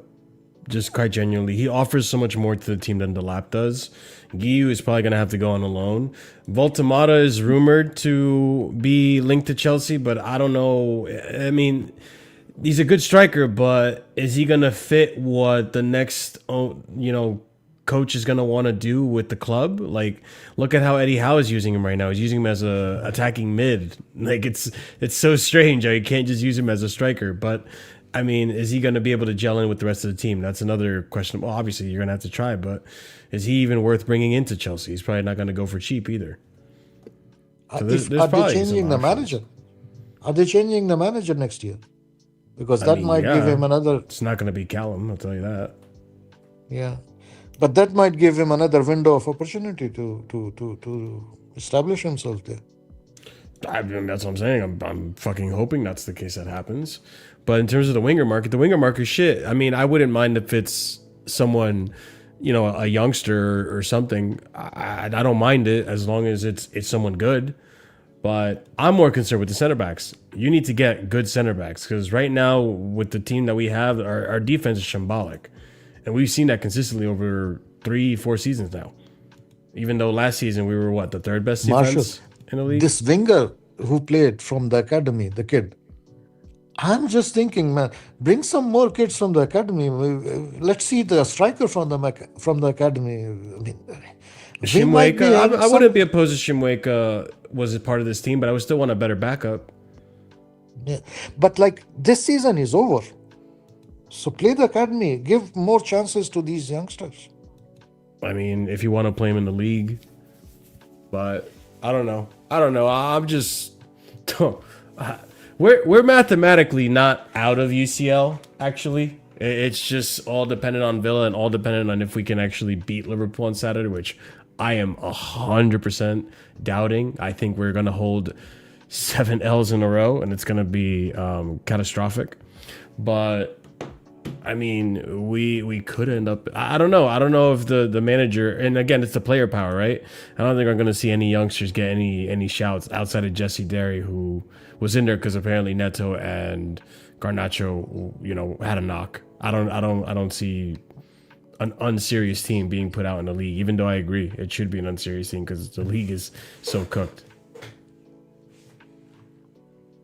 Yeah. Oh, we are finished as a club in general. Yeah, we are, man. And this is the irony now. We're going to change the model where I think it's a bit too late to sort of go for the experience. It's not gonna change the model. They're just gonna tweak it. That's why when Ahmed came in here saying they got another youngster, I'm like, they weren't gonna change the model. They just said they were gonna tweak it, get an experienced player, which I hope it's a decent make experienced an player, a good exception like they experienced did player. with the defense. Kinda. Yeah. Who knows, man? Like I hope they're not lying. Listen, the thing is, like, I don't. This is gonna sound delusional because I don't like this ownership. I don't like these directors. I'm just gonna make that clear. Blue Co out, all that stuff. Protest on next Saturday. All right, be there or be square. But like, there's genuinely a good amount of news coming out, and a lot of these journalists coming out with the same things. Reliable journalists coming out with the same thing. They're going to tweak the model. They want to bring in an experienced player, an experienced coach. So I'm hearing it from Matt Law. I'm hearing it from David Ornstein. Like, if they're saying this, then it probably means they probably are going to go for it. And it's a matter of who. Who is it going to be? And it's going to be good enough quality. Are they going to be able to deal with the Blue Co? They can rectify this. They can fix this. And they should fix it because it's in their best interest. It's in everyone's best interest for them to fix it. Whether they do it or not, well, that's look, the scary part. I'll only believe this shit until I see it. Exactly. The problem. Listen, when it comes to transfers, I don't like to talk too much because I know they're always gonna sign young kids. So for me, there's no point in me having that conversation with the transfers. I think the issue becomes again when whoever you bring in now, okay, the fans don't want to give them time. I'm gonna be honest with you. The fans don't want to give them time, and deservedly so. I'm gonna say actually something crazy here, but it's deservedly so because they've waited way too long, guys. Okay, and I know for a fact the ownership is not going to want to give them time because they're already telling you they want minimum UCL football. Yeah. So for me, the issue then becomes, if I'm whoever the new manager is, how am I going to make this work? I don't know any manager that's going to come in there and is being told this stuff and there's going to be told potentially some of the signings that are coming in and be like, do you know what I'm saying? Like, I don't know, bro. I mean, imagine the new manager comes in, he has to work with a squad which is like really big squad when everybody comes back. Yeah. And then he has to work with 5 directors and 2 owners. 5 directors and 2 owners. It's crazy that, what's it called? How did Joe Shaw's become like a sporting director again? I thought he was the head scout. Do you know what I mean? Like, this is what I'm talking about. Got a promotion. Everyone got a promotion once they won the World Cup. They honestly thought, like, and we saw it, there was comments about it. They honestly thought that they had built such a good team and a good structure that it didn't matter which coach or manager came in. They literally thought that it made minimal impact. They thought they won it themselves, man. They thought they coached the team to win it, man. It's stupid. It's honestly like baffling how stupid. You know what's crazy? These guys they are. gave him a contract extension for like nearly another. Oh, yeah. Mm-hmm. It's literally a circus, man. How you say it? Like a circus, really a circus in management. Yeah, no, it's in competitive sports, you compete. The purpose of the league and sport is to win. It's that simple. Do you know what I was gonna say? Your goal is to win, and you start from there. The target is to win. I was gonna say these lot think that they will hire so many kids, and like in 3 years. Their strategy was, we will start winning in 4 years. So you can write off the 4 years. And then if it doesn't happen, then what? Are we going to say gaming for life? Yeah, another 5 years. No. There has to be...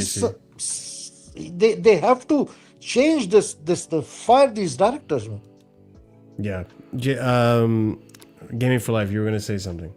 Yeah, I was going to say our only chance this season is that winning the FA Cup, but knowing it's City, we're not winning it. It's Bro, Europe. if we shithouse the FA Cup, I still think it'd be the worst season we've had under Chelsea. Marshall, you know what the owners are gonna say? They did it. They coached the win, man. That's what they're gonna say. Man. Fuck off, man. I'm gonna be honest. And then they're gonna say DJ Sav made a comment. If we win the FA Cup, that'd be the worst thing to ever happen because they're gonna turn around and say our model's working. I hope not. Yeah. DJ Sav, just quickly, I think if they sign any of the managers that they currently have on the list, even Javier Alonso to an extent, nothing's gonna change too much basically, unless it's maybe like Javier Alonso, because like he probably has like the power to maybe be like, I want this, that change. If you sign Iraola, if you sign Silva, if you sign even Javi Hernandez, if you sign all these other guys, these guys are all gonna be like, yes, you know, we're gonna do what you want essentially. That is probably what's gonna happen. I think. Listen, I think the other thing also to consider, and I've mentioned this before, is that next season we probably need UCL again. Because I don't think this year we're going to get any Europe, in my personal opinion. But next year the target is going to be UCL football, right? It's going to be one game a week, right? If it's only one game a week, you want to have the squad that you believe is going to be able to get UCL, but also develop within this 38-game season too. That's what you want. So, you want that because, again, last time we didn't have that. Because remember, last time we didn't have that. With Poch got that, but essentially it was the wrong manager for the wrong squad, unfortunately. Yeah. right? This time it's probably going to be happen. The same thing's going to happen, but you want to make sure you bring in the right manager that suits the squad. That's all I'm going to say. And I you agree. don't need a big squad if you are playing only one game a week. So if Enzo or somebody who leaves, okay. I mean, that in that sense, there's no harm. I mean, you will be playing one game a week. Yeah, that's what I mean. Like next season, I'm expecting UCL. I know we've been horrific these past few months, but we know that with a good coach or a decent enough coach that these players are actually respect and listen to, they could do something. They're not shit. You can't beat Barcelona and be shit. You can't go and draw to Arsenal with 10 men and be shit. Like, these things aren't synonymous. They don't even belong in the same sentence. So that's why, like, I do think there is a good team. There's a decent spine, but some of these players, they need to really look at themselves in the mirror and step the fuck up. Like, again, whether Enzo goes or stays, if he does stay, he needs to be committed to just performing on the pitch and not the politics outside of it, or making comments about going to Madrid and flirting with other teams and the manager and all this bullshit. Same thing with Palmer. Palmer, bro, you need to step the fuck up, or next season I could care less if you stay at Chelsea or go, because you're not doing it for us anymore. Your credits run out and that after that first season. I can't lie. Same thing goes for the other players that end up staying. Right now, the situation is like this one. It's like a Subway sandwich artist complains about the sandwich. Like, you made it, you know what I mean? These players have put themselves into this position, and now they're looking to build themselves out. They're trying to build themselves out. That's what I mean. Like, it's like, yeah, a lot of the focus lately has been on Blueco, rightfully so, because of how our season went. And the directors, like, they need to fucking go. I agree, but let's not pretend that, like, these players were also part of that problem. From Maresca, from Callum up until Rosinha, even last season under Maresca, the season with Poch, like, these players were at fault for a lot of stuff. They need to be held accountable. We can't defend them all the time. We can't just direct from them. Like, because even if Blueco fixes up and we decide to actually start challenging and all these silly things that we want to do, right? That I don't think is possible in this ownership. But let's say they fucking fix up. Brother, these players need to fix up too, because then what are you gonna blame when you're not playing well? Then what are you gonna blame when you're not putting out 7 out of 10 performances consistently? When Palmer isn't, getting goals, then who are you gonna blame? You're not gonna blame Blueco. The excuses are running out for me, man. These players need to pick up look at themselves in the mirror and pick their. I don't want to continue that sentence, but they just need to fucking get their act together. And yeah, a lot of these players need to go anyways at the end of the season. Some of these wingers, some of the defenders, obviously, as well. There's a lot, man. Season's so cooked, man. Do you do you think we're gonna ever recover back to our heights again? That's a good question to ask. No. The current model. No. That's a good question I wanted to ask before I asked that. He has a right to be frustrated, but you can do that behind closed doors and not have to flirt with another team as a vice captain. Again, that is my biggest issue with him, is he's flirting with PSG. He's flirting with Real Madrid. And he is vice captain. Imagine if Reece James was doing that shit. I'd lose my fucking shit, dude. At least when Jorginho was here and there was rumors about it, he would deny them. Yeah, he would deny them outright. I was gonna also say as well, Enzo's also been some of the problems of himself when he's had bad performances during the loss. It goes back to what Ahmed was saying. How do you get frustrated for you playing crap? You know what I mean? Like, you're on the pitch, you dictate who wins or not. You can change the match. You know what I mean? And that's one thing. He has been inconsistent, and he has been favorite of almost every manager. So in that sense, you can definitely say, like, he could be giving 100% week in, week out. Yeah. He is not. If he was any other player, NXY, I wouldn't care. But because he's the vice captain, you got to be professional. and it just leaves a bad taste. And again, it Another thing, reverberates across the room. Marshall, can I ask, why is Go for Hatu it. not playing? Hatu, why is he not getting game time now? Again, player power. I think it's a lot of player power. I don't think the Callum is commanding these players to play a certain system. They're telling or Callum model. what to do, bro. They told Callum he want days off, and he said, "Okay, bro." Yeah. They're literally Callum is saying, "Yes, Smacking sir." him around, bro. He's just saying, "Yes, sir. Yes, Enzo. Yes, Mr. Fernandez. Yes, Mr. Adribioyo, bro." That's what he's literally saying, bro. Yes. You know, it's funny. Mr. Like, Darbioyo is crazy. I can't lie. Polishing the players. You know what he was doing before he got this role? He was polishing the players' boots and putting out the cones, man. That's what he was He doing. was. Yeah. He is playing well. He was playing really well. Why is he not playing now? you know, I don't know. That's Listen, what I'm saying. man. I think it's just I wish I player could be the type. I wish I could be like McFarlane, bro, in my managerial role, bro. Can you imagine that? Listen, man. Listen, all my employees would love me, bro, if I was like that, bro. But no, not the case. Not the case, man. power. Yeah. So yeah, there's a lot that has to get done in the summer window. I hope it gets done, because if it does get done, and if we get a good coach, then please, these directors need to fix up, and we could potentially turn this around. But if they revert back to type, we have another shit window like we did last season. Oh my god, bro. I don't know if I can do Well, this. we're I gonna don't know if slowly I can do turn to this. Spurs then. I'm just gonna slowly watch everyone else but my own team. And again, it hurts me to see Arsenal, PSG in a final, and next season I'm not gonna be able to watch Chelsea in the UCL. That hurts me, genuinely, and I hate it. I hate it. But You know, this is what again, this team did. I said this often, guys. Purgatory is a bad place to be in, bro.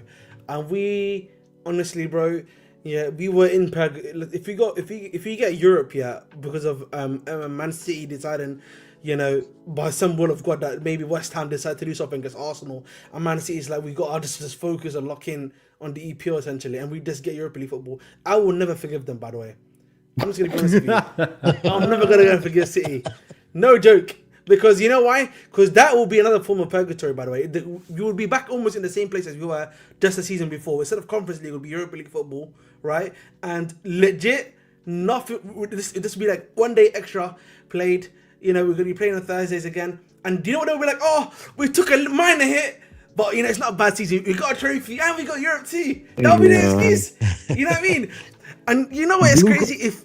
Like, and I think honestly, yeah, if you really want the pressure to be on Blueco, like winning the FA Cup is not good because you've seen what happens when we win, this guys, is my sort of unfortunately. question to you guys is because like I'm gonna take a piss I quickly, want to but, ask like, people who are this- torn between Blueco out and wanting Chelsea to succeed. And let's be honest, man, the FA Cup is like the worst thing that can happen to us.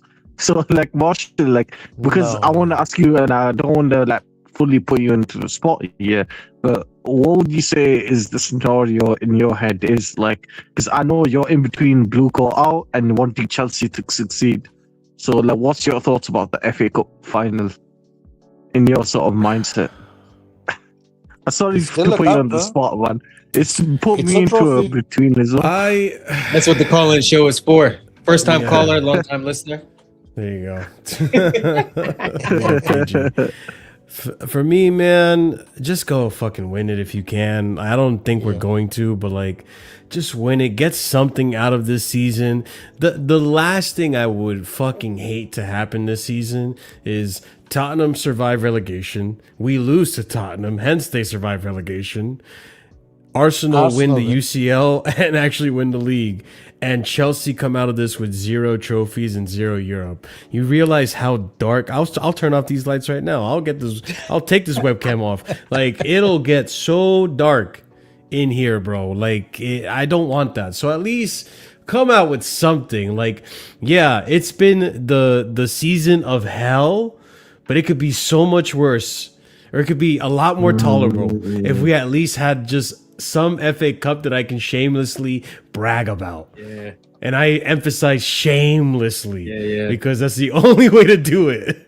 These folks don't know, man. When you're on, like Marshall and Ahmed too, when you're on panel shows and you're there with Arsenal fans who are riding high, you're there with Liverpool fans who won the title last year, City fans who all the success.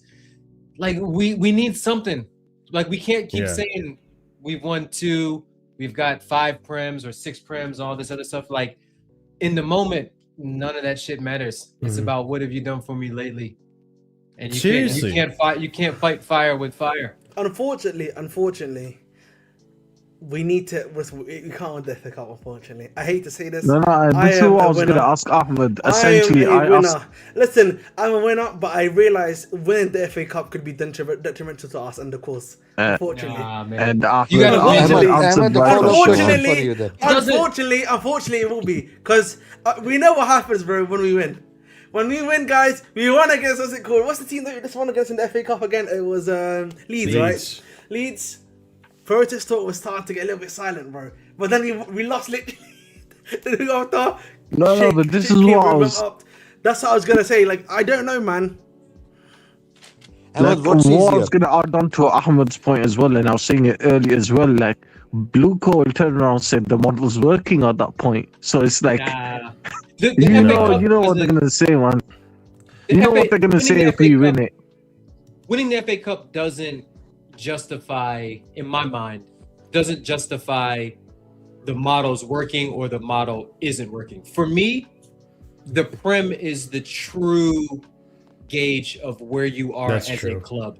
Everything else is luck of the draw, favorable side of the brackets, knockout competition. Anything can happen. Don't get me wrong, winning the Champions League would have been like all, I don't want to say all would have been forgiven with Blueco and Clear Lake and all those folks, but like you can gloss over a lot of the cracks if we have that 3rd star on our badge. But FA Cup is just leave with something. Like I'm leaving here, I'm leaving this shitty season. I'm not going to forget about all the fuckery that happened. Yeah. But I'm going to shamelessly say, you know what? We at least, with Chelsea Football Club, we win shit. We at least won shit. And that's the thing with me, KG. Like, at the end of the day, this for me comes down to a very, very tribal thing. And it's just, listen, if I'm a player on that pitch, I'm telling myself, fuck Blueco, but I'm doing this for Chelsea. Yeah. Because at the end of the day, like, I know you laugh at me. I know it's corny as shit to say, but at the end of the day, bro, like, you're still a representative of Chelsea fucking Football Club. Have some fucking dignity, bro. Like, this is also your career. Like, I know it might help feed the egos of the people upstairs, but God, man, like, you at least win trophies. Like, Marshall, it's part of the DNA. I was gonna say as well, like if they want to bounce out of here to a good club, winning the FA Cup is the primary target for them. That should be, the sealer for them. Like if they want to bounce to a, I don't know, like name me another team that will compete in the Champions League next season, then like this is the thing. They need to win the trophies, like you said. It'll improve on their CV, and on their CV they will have 3 trophies on their name. Listen, is everyone done with their soft story? We need a trophy. Shut the fuck up. Wait, Ahmed. let me add just one thing. Winning the Europa League and qualifying for Champions League or finishing top 4, which one is easier? Probably winning Europa. Yeah. So why are we running away from very FA Cup? easy. Say it again, Jason. Why are we running away from FA Cup? No, I'm not running We away might from want the another FA Cup. trophy I want next the season. FA Cup. Give me something out of this season. Especially because we haven't won a domestic trophy in God knows how long given how shit we've been at Wembley 8 to 9 years. Yeah, exactly. I will never turn my nose up at a trophy, because at the end of the day, that's how you measure the success of your club. Of course, the other certain trophies are much higher value, are much more important, right? Prem, Champions League, and things like that. But FA Cup, I know it's lost some of its luster over the last year, over the years, in terms of just because the money's not there with it, but it's still the marquee domestic cup in Europe. So, with that being said, we can turn it over to Ahmed for his whatever bullshit take he's about to bless us with about not winning. No. Listen, I am personally, I love to win. Let's not get twisted, you know. I know everyone loves to win. Everyone wants a trophy, etc., etc., etc. Okay, but we also, in my personal opinion, need to realize, that the consequences of winning this trophy. Okay, there's consequences to winning this trophy. If I'm the ownership, I can say yes, we had a step back, but let's look at this way. We still managed to get Europa League football. We've still won a trophy at the end of the season. We've gone through 3 managers, and our interim manager was able to win us the FA Cup. Okay, I'm trying to spin it in the direction that these guys, that's the spin that's gonna happen in the newspapers and the PR that they're going to give at the end of the season. Okay, and unfortunately, I do not want to give these guys an out at all. That's why, for me, genuinely speaking, I am of the view that raise my hand like a class. Go ahead, KG. Go ahead, KG. Go ahead. I'll ask a question and then I'll turn it back over to you because you like I agree with some of your logic, which could mean worse things for me. But do you think that winning the FA Cup will justify the directors and the ownership thinking that this is a good season? So they will be like they won't say it's a bad season, but they will say it's like a mixed season. That's the best thing they will say to you. It will be like, oh, it's a mixed back season. They'll be like, from a league perspective, yes, we obviously took a step back, but we still met the expectation of winning a trophy, right? That's the thing they'll go back towards, right? Yes, we didn't get to UCL football. We got the step below, but we won a trophy at the same time. You know what I mean? That's what they will say. Like, it'll be like, that's what they'll say. But we still got a trophy. You know what I mean?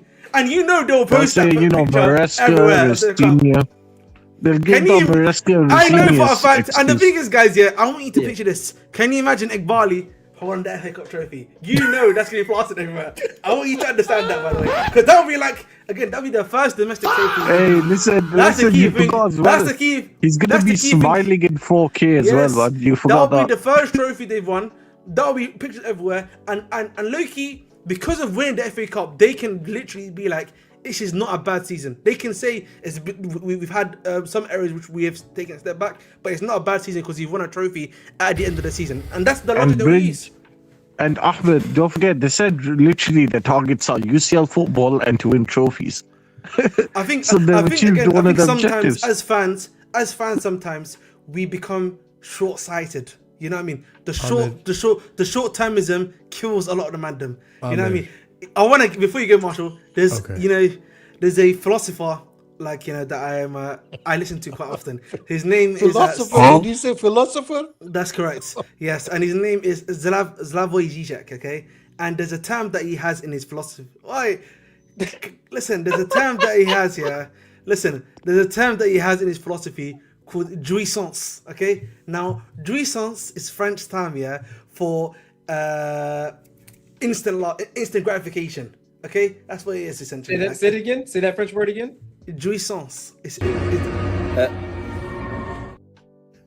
Jouissance. Okay. And the reason why I bring it up is that it's instant gratification. And I think as fans of the modern day, with all this internet and stuff, we sometimes we want that instant gratification. We want it right now, but we forget this club is gonna exist 2, 3, 4, 5 years later, guys. You know what I mean? And we need to think about what's gonna happen then. What's gonna happen then? Ahmed, we've done this under Roman Abramovich as well, man. We just sucked them and not cared about the long term. You started off so strong, Ahmed. And then around the 60th minute, you started feeling your hamstring, and then the 65th minute you were like, hey, I need a sub. We need it. You passed the ball like Gahey. That's what you did.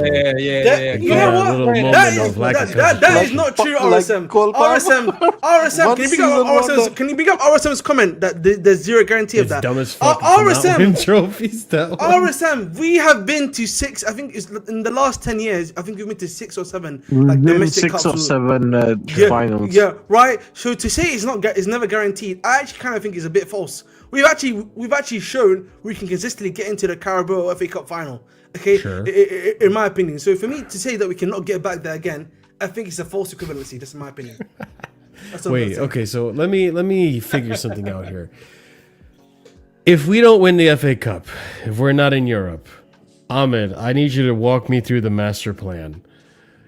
What happens next season? What needs to happen to fix the club? That's what I'm asking you. Okay, so I think when he's tapping is some of the guys that we know are not worth it. We have to try to get out as much as we can. I don't think we're gonna get everyone out, but we need to get as much as we can.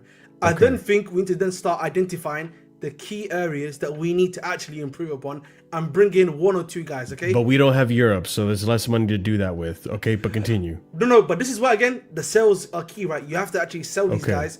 Yes, sure. Recoup the money, and then I think in an ideal world, you sell to buy well enough to rebuild the team a little bit. Yeah, right. Okay. There are also disruptions to flights to Saudi Arabia. No, but Spirit Airways down now. You know what I'm saying? One less but okay, from here to Riyadh. we rebuild the team. Then what happens next season? I think all of us here said the aim is top 4. I think top 4 is a Okay, very so good you would game. still want to aim for UCL football with the team next season, just not this season. Yes, that's exactly what I'm To saying. rebuild a team next season. Yes, that's Okay. correct. Because I was gonna say, like, my whole point, do you my want whole to point- fail? Do you want to No, like get relegated? no, Is that no, the whole thing? point, Marshall, is I remember I said this season we need to make sure they receive a near fatal blow. Near fatal is the key word. A near fatal, something that they're Near gonna fatal, feel, sure. right? Something they're gonna remember, and something that they need to actually we fucked up so badly that we need to make sure this never happens again.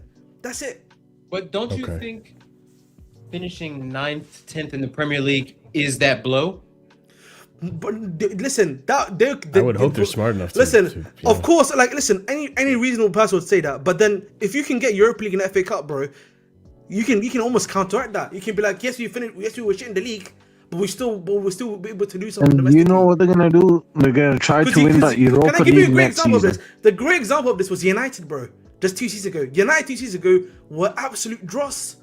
Yeah, but you know They what were. saved They were them? fighting The relegation FA Cup, almost, bro. the FA Cup was the thing that got the Europa League and was it called and the league, by the way, right? And again, their ownership is very similar to ours in the sense that they were like, you know what, yes, we did shit, but guess what, guys, we got FA Cup. Yeah. Ahmad, You know what I I know mean? what you are And then scared they of. said we got the not the Europa League, but Spurs Yes. did the same thing when they were fighting relegation. Yeah, exactly. They Exactly. turned around That's why you're everything. They scared. said everything's fine because we won the Europa League. And I hope that's not what happens. Like the thing is, like, I don't know. That's the scary part. I would like to assume that they're just gonna stick to status quo and they're not gonna change anything. But surely, you look at the season and how things went and how bad the publicity has been, and surely you can look in the mirror and be self-reflective and understand, like, even though we did win the FA Cup, assuming we do, right? This is still a bad season. I think last season, when we finished 4th, when we got Conference League, when we won Conference League, I should say, when we won Club World Cup, you can look at all of that as a big picture and see, oh, okay, we've made progress. We finally made it over the threshold. We overachieved because we gave Maresca compete for top 4 instead of actually go for it. And he actually got it instead of just competing for it. So I would like to believe that now they can look at the season and be like, okay, we got an FA Cup, but we're not in UCL. And now we're 9th or 10th or 11th place in the Premier League. Things need to change. I hope that's the case.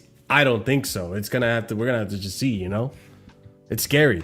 It's genuinely scary. Like, literally last night I was thinking about it. I was like, yo, this summer could actually make or break next season already. Yeah. Marshall, when an idiot is throwing money in the market, like he's drunk or whatever, and he's throwing money, everybody is just enjoying and saying, oh, nice guy, nice guy, nice guy. Like in the mainstream media, everybody was saying is like new owners, all that stuff, and they have a project and all that stuff. When the money starts running out, everybody starts to laugh after that because there's no more money to be made there. And you look at mainstream media, everybody is calling out these owners now. I hope they are not broke already now.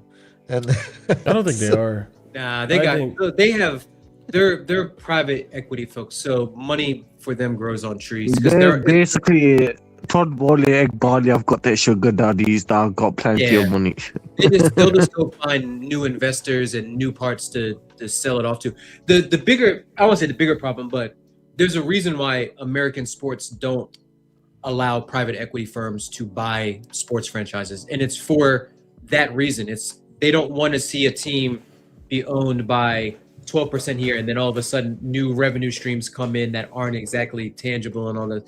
Like, I agree with what some of Ahmed says in terms of, like, they need to realize the error of their ways. But at the same time, like, we have to call a spade. We are one of the, I don't want to say worst fan bases, but we are one of the most spoiled fan bases because we had success. Yeah, that's true. I would say we're one of the most ruthless and impatient. Yeah. Because of Roman's ruthless, model, impatient, and spoiled. Getting the people in and things like that. But the difference is just we're no longer that desirable club for top managers, for top players. But here's the thing though. Football is so fickle, and football is very cyclical, right? If you would have said the last year to somebody, or at the end of last season to somebody, Man United is going to finish third next year, and they're going to be on the up, and they're going to potentially close the gap between them and City and Arsenal, you would have been like, yo, whatever you're smoking, like, ban that. But a lot of things can happen with the right appointment, the right recruitment. The problem with us is just who are those folks that you entrust to do the right recruitment? Who are those folks that you entrust to do the right managerial recruitment? Like, that's we've got so many big decisions, and the people that are making those decisions haven't earned any bit of trust because their credibility is in the mud based off of past evidence. So it's like, do we trust them to get the managerial position right? Do we trust them to get do we trust them to back that manager with the players that they that they might need for their system? Like, my eyes say no because of what they've shown us. The decisions will also be very slow, and probably also, like, there cannot be one single kind of a vision, because there are 5 directors. Everybody will have his own vision. Yeah. And it's the worst summer. It's the worst summer to do it because you're going to cut basically a month and a half off because players are going to be like, I want to focus on the World Cup. Or maybe you might get those players that are like, you know what, I want to sort my future out before we leave to go to the national team. But we know shit doesn't get done in like 2 weeks in football. Like, football, it's so slow. You got to negotiate wages, then you got to negotiate with the club in terms of the transfer fee.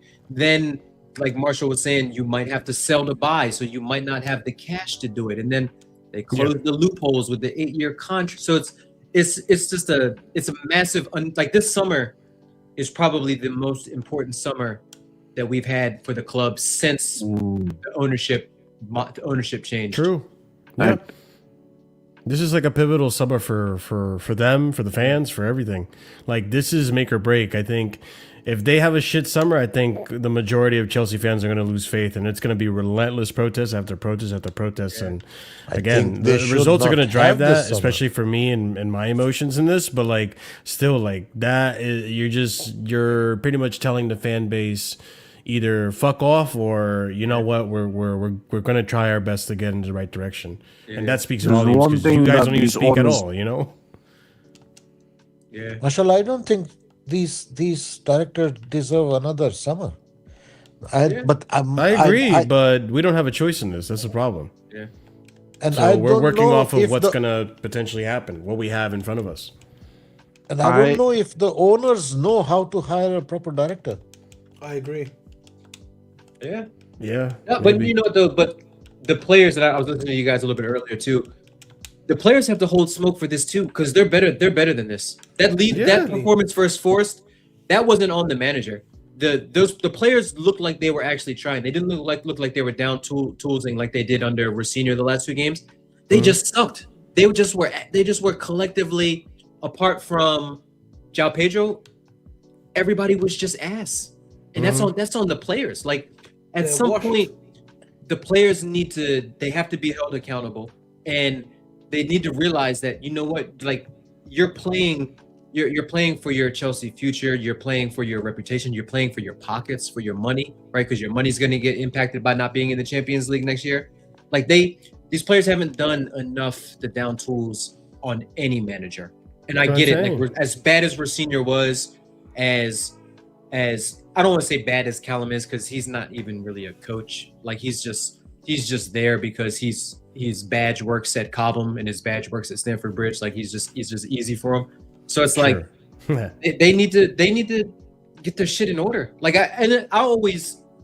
I know managers have a big part and the directors do too in recruitment, but I always look at it from the aspect of, you know what, like even when Senior was here, he wasn't telling Trev to not step up and or he wasn't telling Tosin to not get sent off. Like he wasn't telling the players to do some fuckery. Yes, he was picking those players that continued to do it, but once they get out there on that pitch, like the players have a responsibility to play up to their talent and the potential and the talent, the levels that they've showed us in big games and versus good teams. It's disrespectful to the fans. That's what I'm saying. There are people who are working hard because not everybody can afford these tickets and all that, like all these boxes.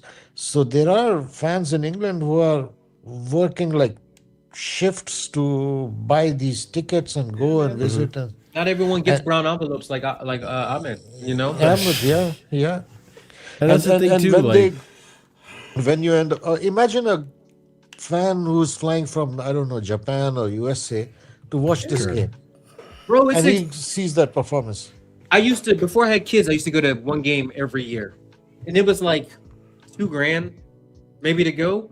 Like, if I'm paying $2,000 and I'm watching that performance versus Forest, I'm leaving. I'm getting banned from Stamford Bridge. Like I'm leaving with a chair. I'm leaving with my seat. I'm leaving with a piece of the pitch. I'm leaving with. Just take a handful of. Yeah, man. Leaving with Ahmed. You know how much Americans, bro. Just pocket that shit. We rush the field. We rip shit down. Goalposts. Yeah. Like I'm leaving with something. I'm not paying all that money to support the club, and they put out. They don't give a fuck. They put out that performance. I could watch. That's what I'm saying. That's why, like, I came out like so fucking pissed that last game. I was like, listen, Malagusta was the part that broke me, but like, bro, I was livid. I was actually livid because it's like, bro, people actually like went out of their way to watch this. And listen, beginning of the season, it was Maresca and the way he had him set up. Okay, Maresca leaves. Then Rosignor. Oh, it's every day. It's fucking.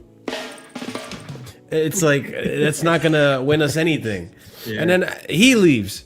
Where's these? No, you're running out of excuses. The team is literally running out of excuses. At some point, you got to look at those players on the pitch and be like, "You just lost to a Nottingham Forest B team, and convincingly lost to them." Yeah. At some point, when are you guys gonna look at yourselves and decide to step up? For every game. Every game you should be playing it like it's a UCL final. Not just pick and choose whenever you want to fucking play. You decided to pick up the ball against Leeds and actually get a goal. What about for Nottingham Forest? Then you decide, no, this is not as important. Now you expect to come back in the FA Cup final on Saturday and just play. You expect to actually just pick up where you left off against Leeds. Are you going to actually try against Liverpool? Because if you don't try against Liverpool, you really think you're going to come from not trying against Liverpool into a fucking FA Cup final against Man City and just decide, all right, we'll turn it on now. It's not how it works. And you think the manager's going to pick you after that if you lose to Liverpool? What makes you think he's going to trust you for the Because it's fucking Callum. Game? They're not going to fucking... Yeah. Who the fuck is Callum to them? Callum will pick him regardless because he's like, I don't fucking know, man. Just play the best players. Who do you guys think should play? Like, fuck, man. Like... Bro, you think Callum's like you?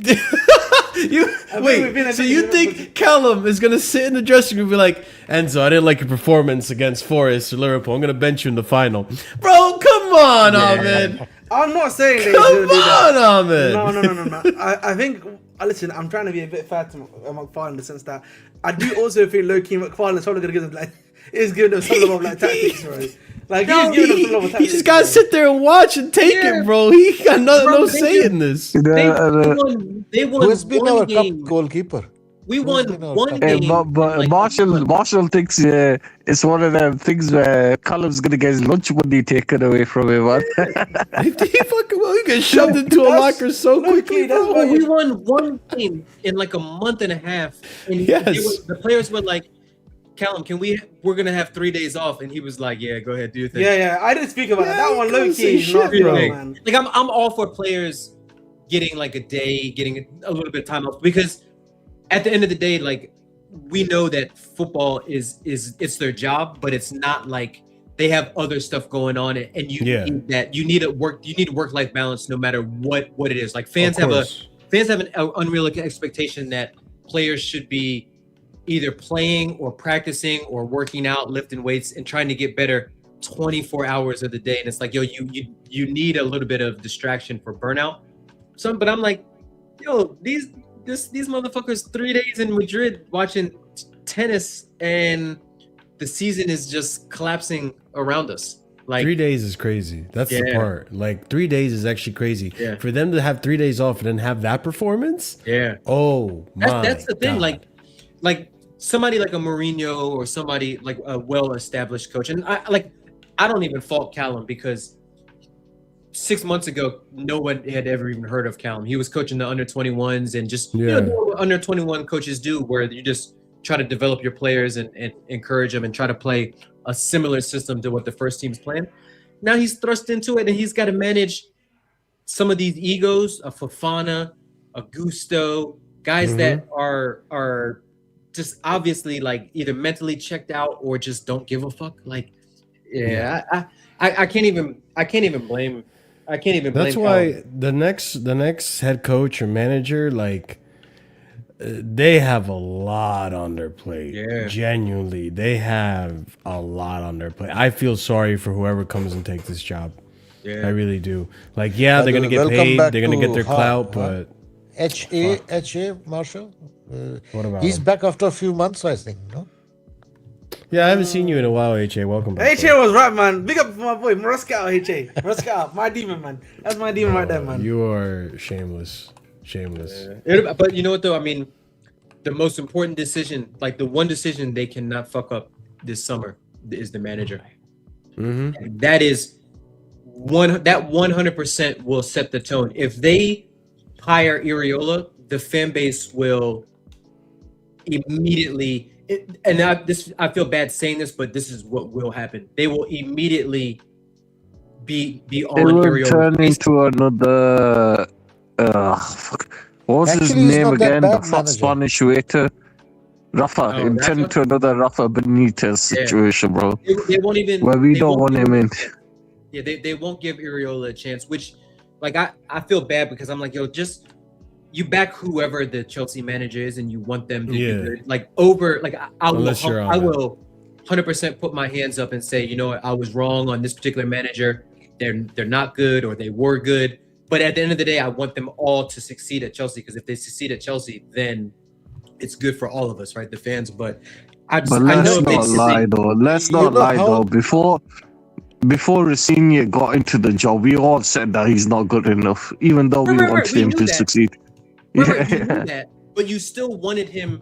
I still wanted him to do well, because if he does well, the club does well, and we win games. Exactly. Like I 100% agree with you. Like same thing with even when we hired Maresca, it was like, yo, this is a big gamble. Is this guy ready for the prime time? Because it's one thing managing a Leicester, but it's another thing managing a club like Chelsea that has expectations and that has a fan base and a home crowd that will turn on you in a heartbeat. KD, right? Yeah, you know, it's right now you can say a top manager will not talk to Chelsea or not like to go for Sure. it. But the things can change so quickly. Out of the 5 directors, you fire 4 of them, and then you can speak to any manager basically, because that shows that things are changing. But do you think that, as bad as the directors are, do you think that if they fire the directors, they'll just get different directors in and still give them the strategy that the directors have to add out or have to act out? You know what they should do? They should close, like, put all 5 of them in a room and ask them to kick each other. Only one should come out. Whoever comes out will be Fair the enough. director. Do like a little Joker, just break the pool stick on the table, and We whoever might as well just throw a survives. gorilla in there and just see what Yeah. happens. The winner takes There all. you go.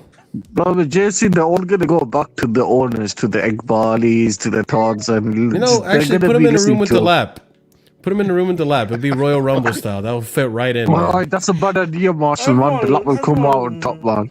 Listen, Bro, That's the best sell time. tickets at the bridge. The lap versus the directors. Yo. Yeah. That's the only fight that the lap would have won. His only tussle. He I mean, what won all music year. does the lap come out to? What music does the lap come out to if he was Yeah, a no, WWE well, wrestler? low-key, He will be the man, Undertaker. I feel like no. He'd say probably come out to Gold like Bronson Reed. He'd probably come out to like a Bronson Reed, like a what's his name Brock again? Lesnar, man. No. It'll be Bronson Reed, bro. He'd be like Bronson Reed, or I forget his name. The one that used to do the spear all the time. The one that Bret Hart hates. I forget his name. I don't know these songs, man. You're the WWE expert. Comes out The lap Triple comes H. out to Yeah, Triple yeah. H. That's a good shout. Isn't That's that the duh? No, that's Stone Cold. That's Stone Cold. Yeah. Time to play the Time to play the game. game, There man. you go. Yeah, I mean, I don't know if Copyright. that's fitting. Oh, I don't yeah, know if what's that's fitting. the- He don't play Goldberg, no yeah. games, Copyright, bro. Thank you, yeah. Copyright. No, low key, he's Goldberg. Yeah, that's it. He's Goldberg, bro. All he does is just span the spear, bro. That's Wait, it. do we think we're actually gonna? Whenever I see reports of somebody wants to fight for their place, I'm always like, yeah, that. Oh, dude true. knows that. Yeah, he's been talking about fighting for I his know that place. he's on the chopping block. Alhamdulillah.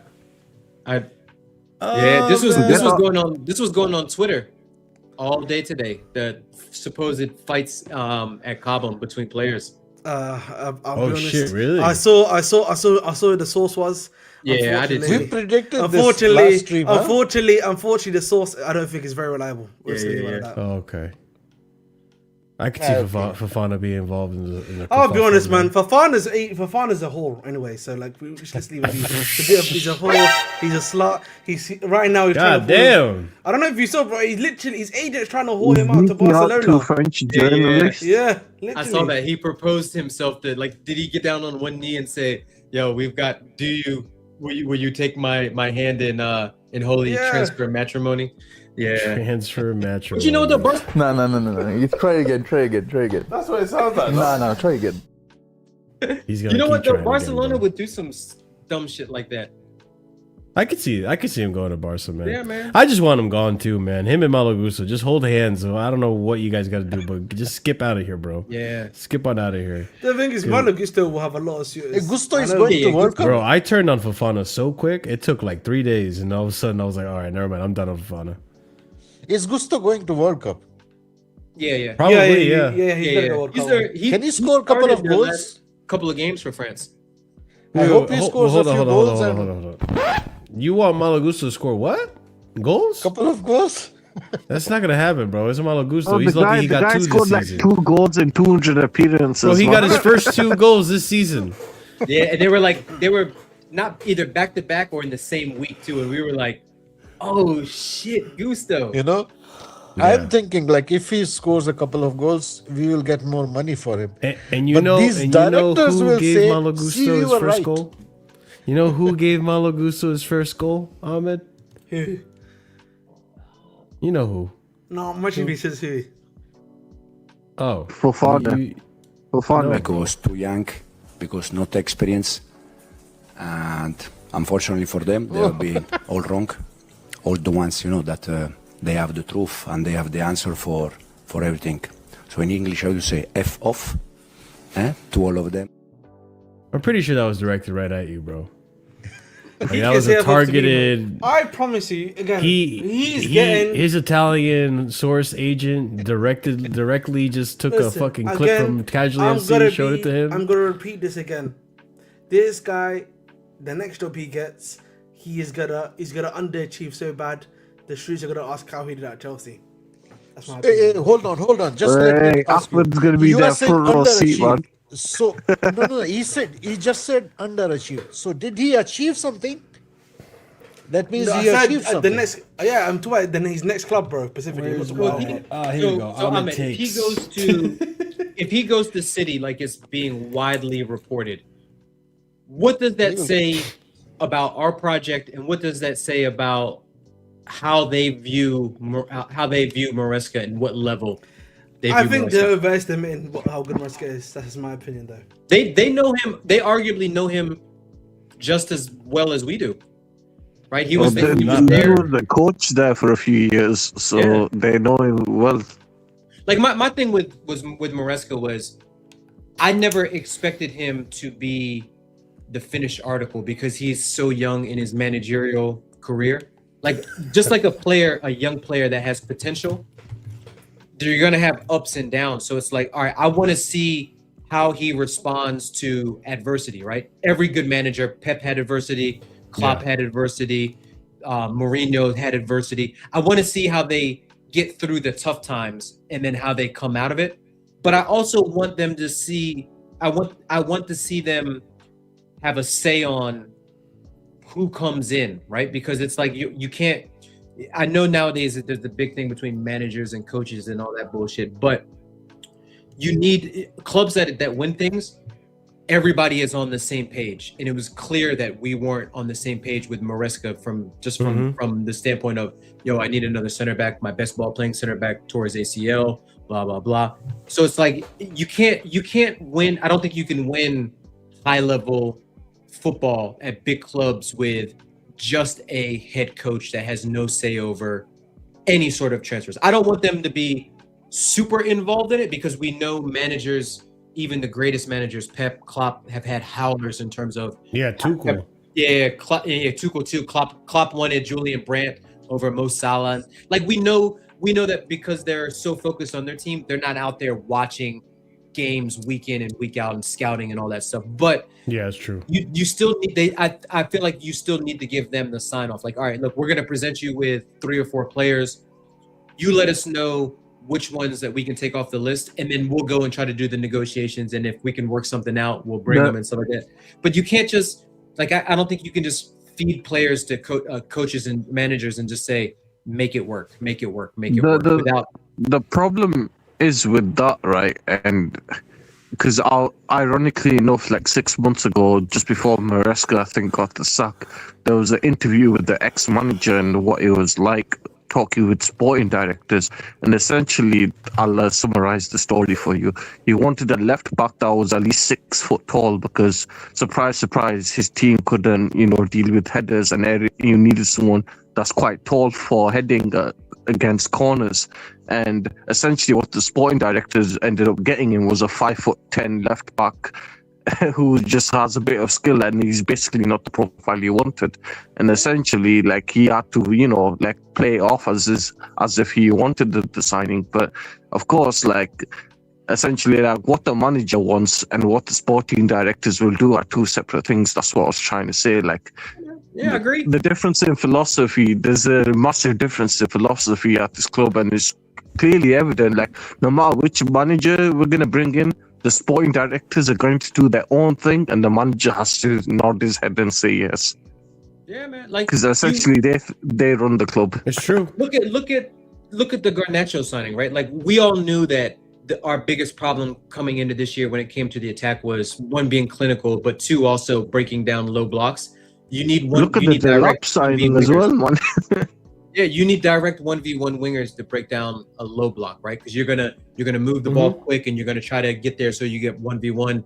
And they brought him statistically one of the worst dribblers in the Prem over the last 2-3 years. And so it's like, of course, it was never going to work. As shit as Garnacho is, he'd probably be okay in like a Unai Emery type of system where he can play on the counter and he can utilize his running in behind, his last man runs and things like that. But it's just, like, the whole thing is just, everything is just so disconnected from the top to the bottom. And it's like, what we're going to expect the manager to come in and work miracles.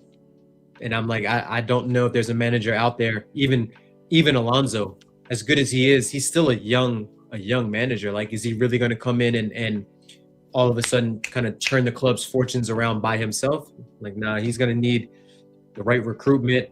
He's going to need players to step up. He's going to need the medical team to keep these guys fit. So it's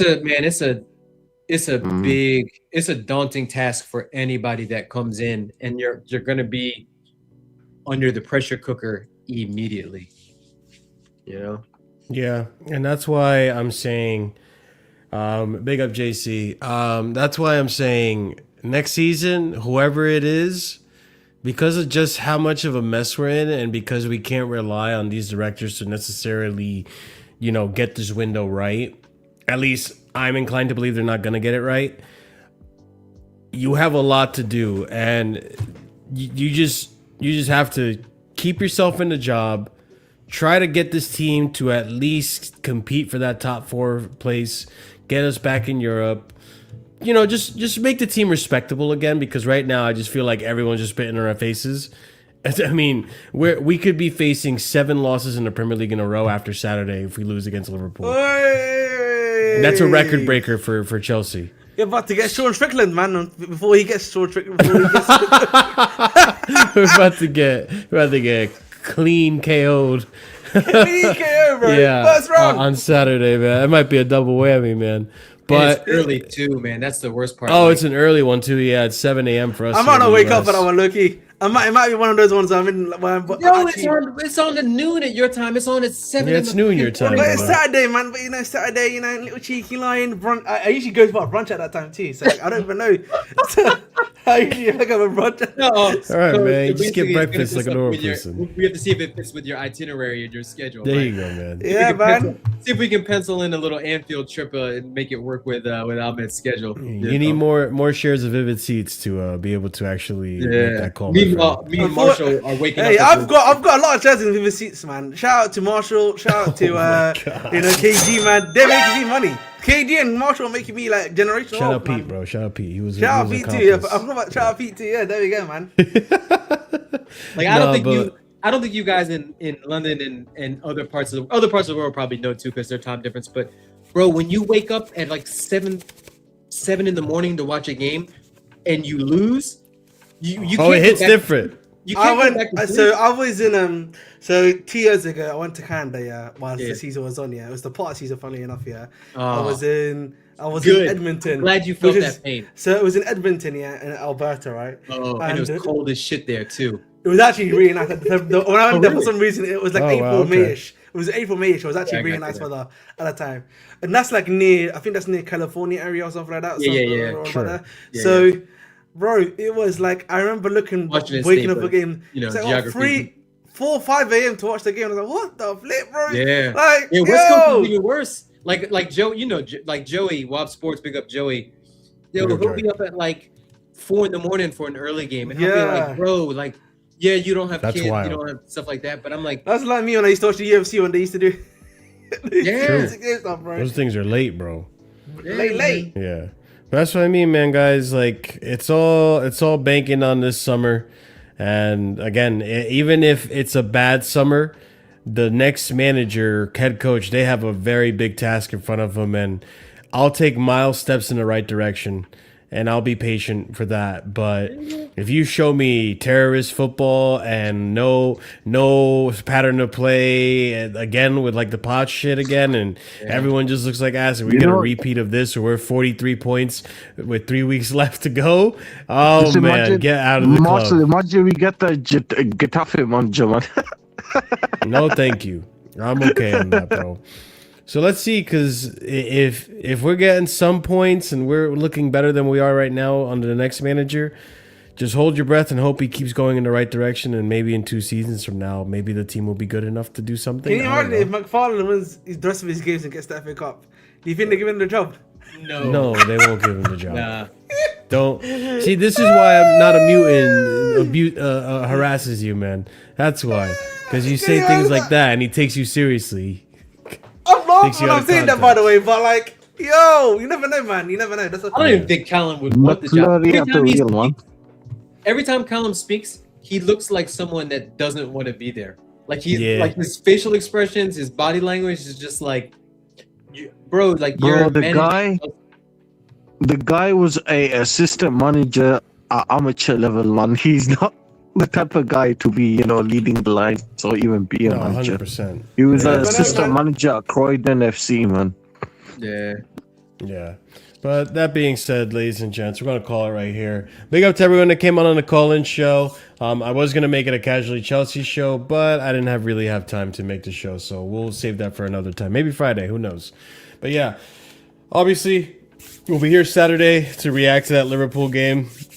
I mean, the few of us that are still watching Chelsea at this point and even care for that game, because it's...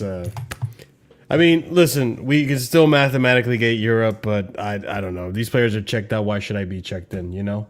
So we'll see how it goes. But as Ahmed puts away the Pirates of the Caribbean coin there, I'm going to go ahead and, like I said, people, smash up the like if you haven't done so already. Subscribe to the channel if you are new here. Let's try to get to 4K, ladies and gents. We've been a little fluctuating up and down just because, obviously, some people were upset that I've been negative lately. But you know what? This is the state of the club. I reflect the state of the club. You know what, man? You're not saying blue call out enough, man. You need to keep saying blue call out. I guess I'm not saying blue call out enough. You have to keep saying blue call out, man. You have to say it before the show, after the show, during the show.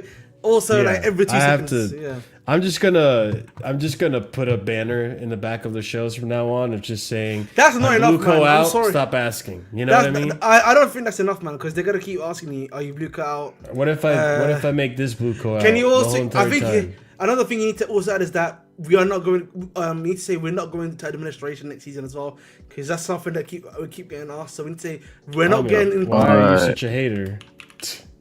I'm just being honest. Hold on. I just got an idea. And don't worry, man. Marshall will do it, Alex, man. He will get the latest CFC top, man. Apparently, he got gifted. Is that so? It is what it is. Apparently, man. There you go. I wish someone was doing that for me, man. Giving me gifts for CFC London, man. There you go. There it is, guys. Blue co-out. There you go. We got a scroller. That way, there's no questions about it. If you can't read this, then I don't know what to tell you. Maybe you shouldn't be on YouTube to begin with. So, guys, smash up the like, subscribe to the channel if you're new here. Be sure to hype up the video if you watch this in the future. Big up to all our callers today. Big up to everyone in the panel. And yeah, big up to everyone in the description. Also, Discord. There's Discord community we're building. We're active on there. You can find me talking about all types of Chelsea things and all types of stuff. You kind of get a sneak peek at what the Casually Chelsea shows are going to be like as well, because that's where I kind of post all the news I'm going to use.